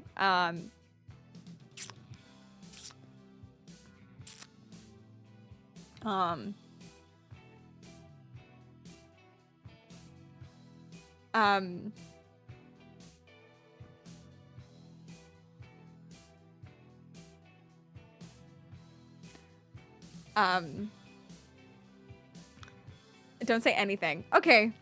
Really? We usually say something witty. He could be racist. That's true. We don't know he's not racist. So. That's true. We can't assume that he's not racist. The same way that we can't assume that he is. But we'll unban for now. We'll unban for now. Okay, next person. You ready? Next person. Okay, so this is someone called Brian6969. GG. He's free.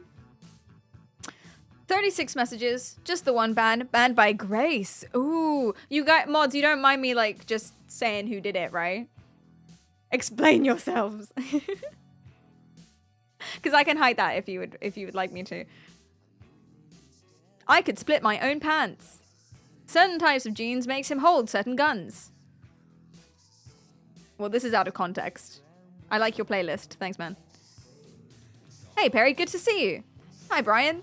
I like your shirt, Perry. Hi, hello. Smorp, smorp, smorp. Cow tippin' power trippin' bison. It's a hidden message. Hee hee. Perry, I like your mind. Very smart. Thank you, Brian. Hey, Perry. Have a good day. Thank you, Brian. Happy Saturday, Perry. Thank you, Brian. Hee hee hee hee hee hee hee. You look good with Starbucks drink. Girls like Starbucks. Lol. Okay. Alright. And the unban request says, I just wanted some Cheetos and sad face. Very sorry I didn't know your ordeal with Starbucks. And I sound very dumb and brutish.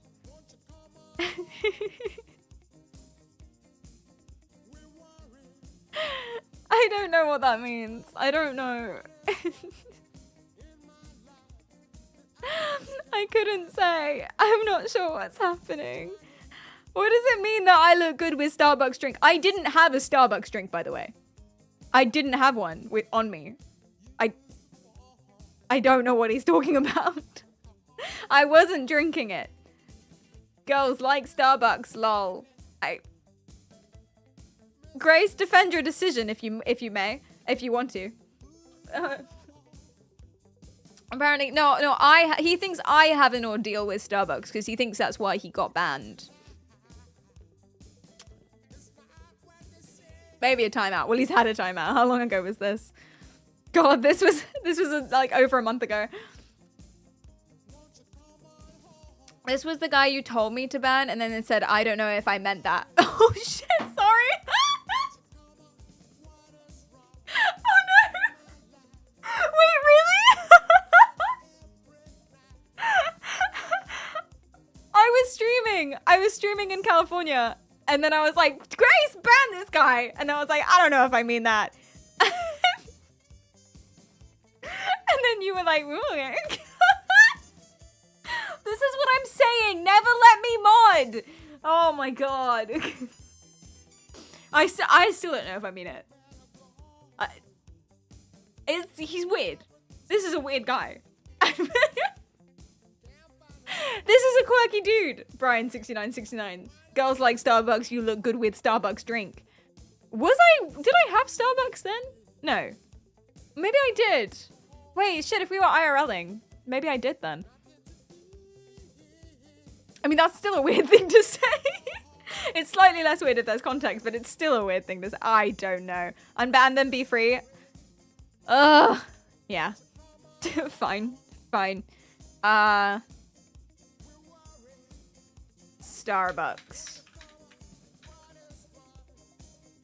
I think I'm just gonna feed into the idea that I just really don't like Starbucks. Like, I just really have a like, I'm just gonna really keep making him think that's what it is, I guess.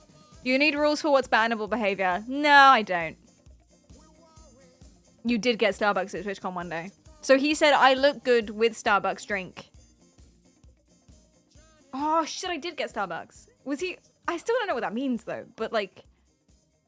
No, this is a weird guy. This is definitely a weird person. But we're all weird, I guess. Girls like Starbucks. I don't know. Okay, fine. Whatever, come back. Okay, we got a new one. I'm hoping... Those two have been quite, like... I'm not sure which way it goes. I'm hoping this one will be a little bit more straightforward. Oh god. Okay, 24 messages. Maybe I'm a little schizo. That's why I believe it. Oh dear. Nice girl. Pulsing! Nice girl. I don't know what that refers to. Fucking sorceress. Love it so far. Rare appearance Perry goddess. Oh god. Okay. Your hair looks tasty. Why? I just know it has flavor. I am damned and I'm okay with it. I prefer to stay here with the sinners. You are, I love that big brain of yours. Rain Goon. And then the message that got him banned was, your pectus looks rather round and... Ah! My pectus? No one has ever called them that before. Your pectus looks rather round and gorgeous with this shirt, I have to say. You did not have to say, actually. The unbanned message. Thank you, Marit. Thank you so much, Marit, for protecting my pectus. The unbanned message is, mods, I pledge for going to chat again, with the only regret of not doing a better joke as an excuse to compliment Perry's wonderful body. Oh, like, how am I supposed to compliment her tits? You don't! He's like, how the hell was I supposed to do that? You don't do that! You fucking what? Anyway, I'm not gonna do things like that so directly, but I promise I will try to be funnier. He's saying... His unbanned message is, I'll be more funny and more subtle next time I talk about her tits. Yeah, how are we supposed to do it? God, ugh, too many rules these days. It was not malicious or trying to make anyone uncomfortable, and that's it. You're amazing, mods, and so is Perry.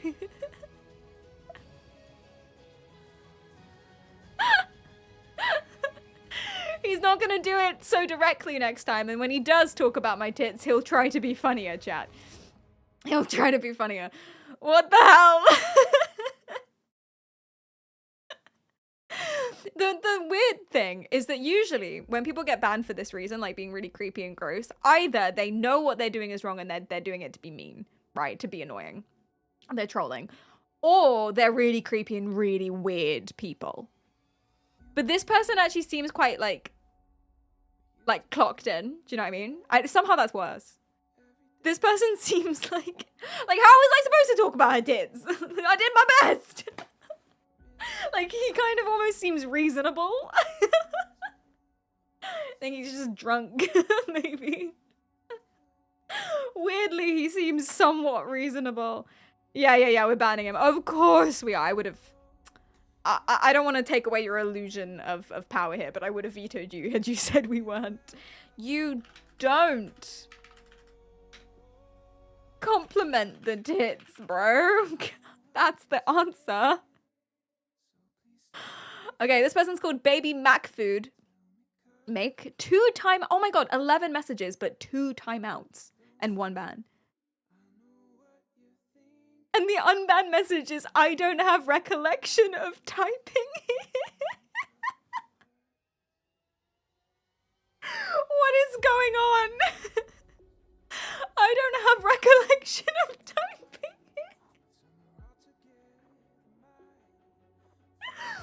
The fuck is wrong with my chatters? Like, are you guys okay?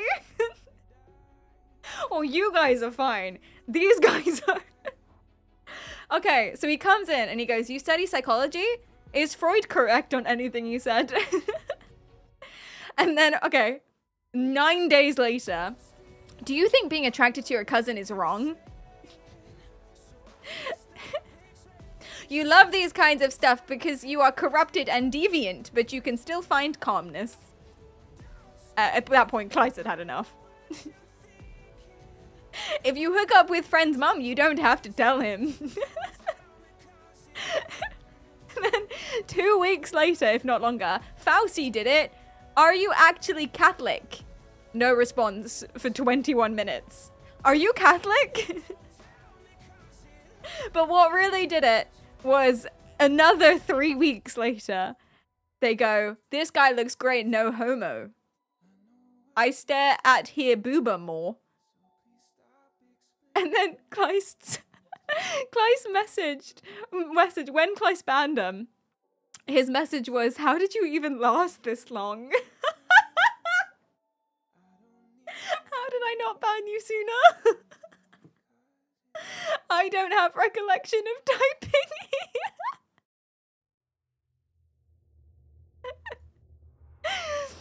Okay, are we banning or unbanning?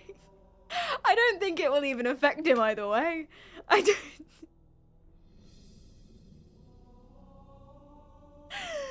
Like, ever? My goodness. 2 timeouts and a ban with 11 messages. That's basically every time. Imagine every time you speak, you get timed out. God.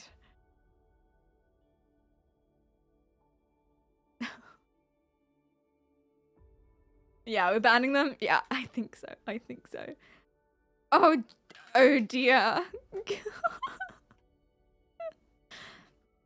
Okay. This person, ooh, this is an interesting one. Oh, okay, never mind. Usually with stuff like this, I would wait for the mod because clearly there was more context that we were missing. But they're called Doubt with No Adaptation Axon. And they come in just one message, hi beautiful. Banned. Now that's not enough for a direct ban.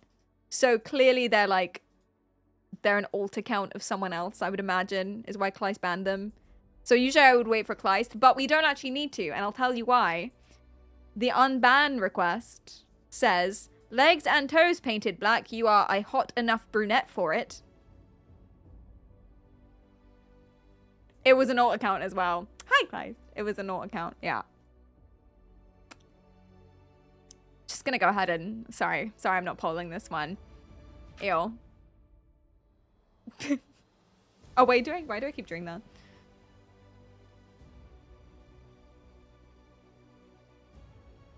Just gonna go ahead and skip over that. This person says,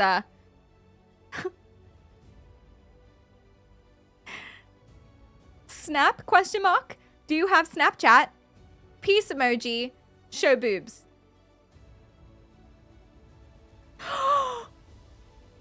Oh, I misread that. I thought it was the same guy.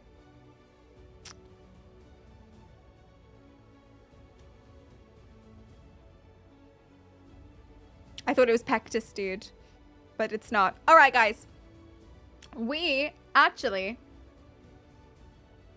can't stay. We gotta get going. We gotta get a move on. And I'll tell you why. Because it is time for movie night.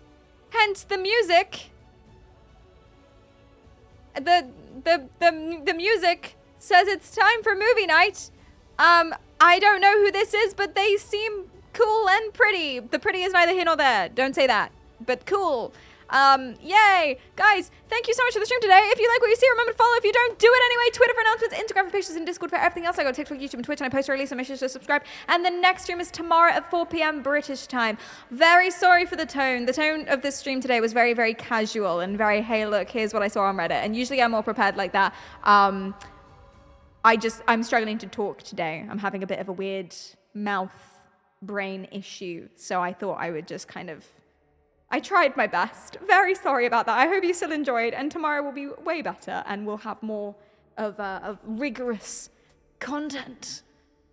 So GG. But if you would like to hang out, we are doing a movie night on the Discord right now. We don't know what film we're watching yet. People spend the week putting suggestions in, and at the end of the week, we spin it on a wheel, and then someone wins, and we watch their movie. It's very fun time. We've watched Twilight and then Twilight New Moon as of recent. I'm hoping today we're not going to watch Twilight Eclipse, but it's a wheel. It's chance. Like, I'm not making anyone watch Twilight New Moon. I really like Twilight. I really enjoy it. I stand by it. It's a fucking banger. It's the worst film that was ever made, but it's magnificent. Everyone is abusive in that film, or being abused, and it's wonderful. But I'm spinning a wheel, like you spin. Anyway, oh, sorry, we rated. Oh my gosh. Okay, bye, guys.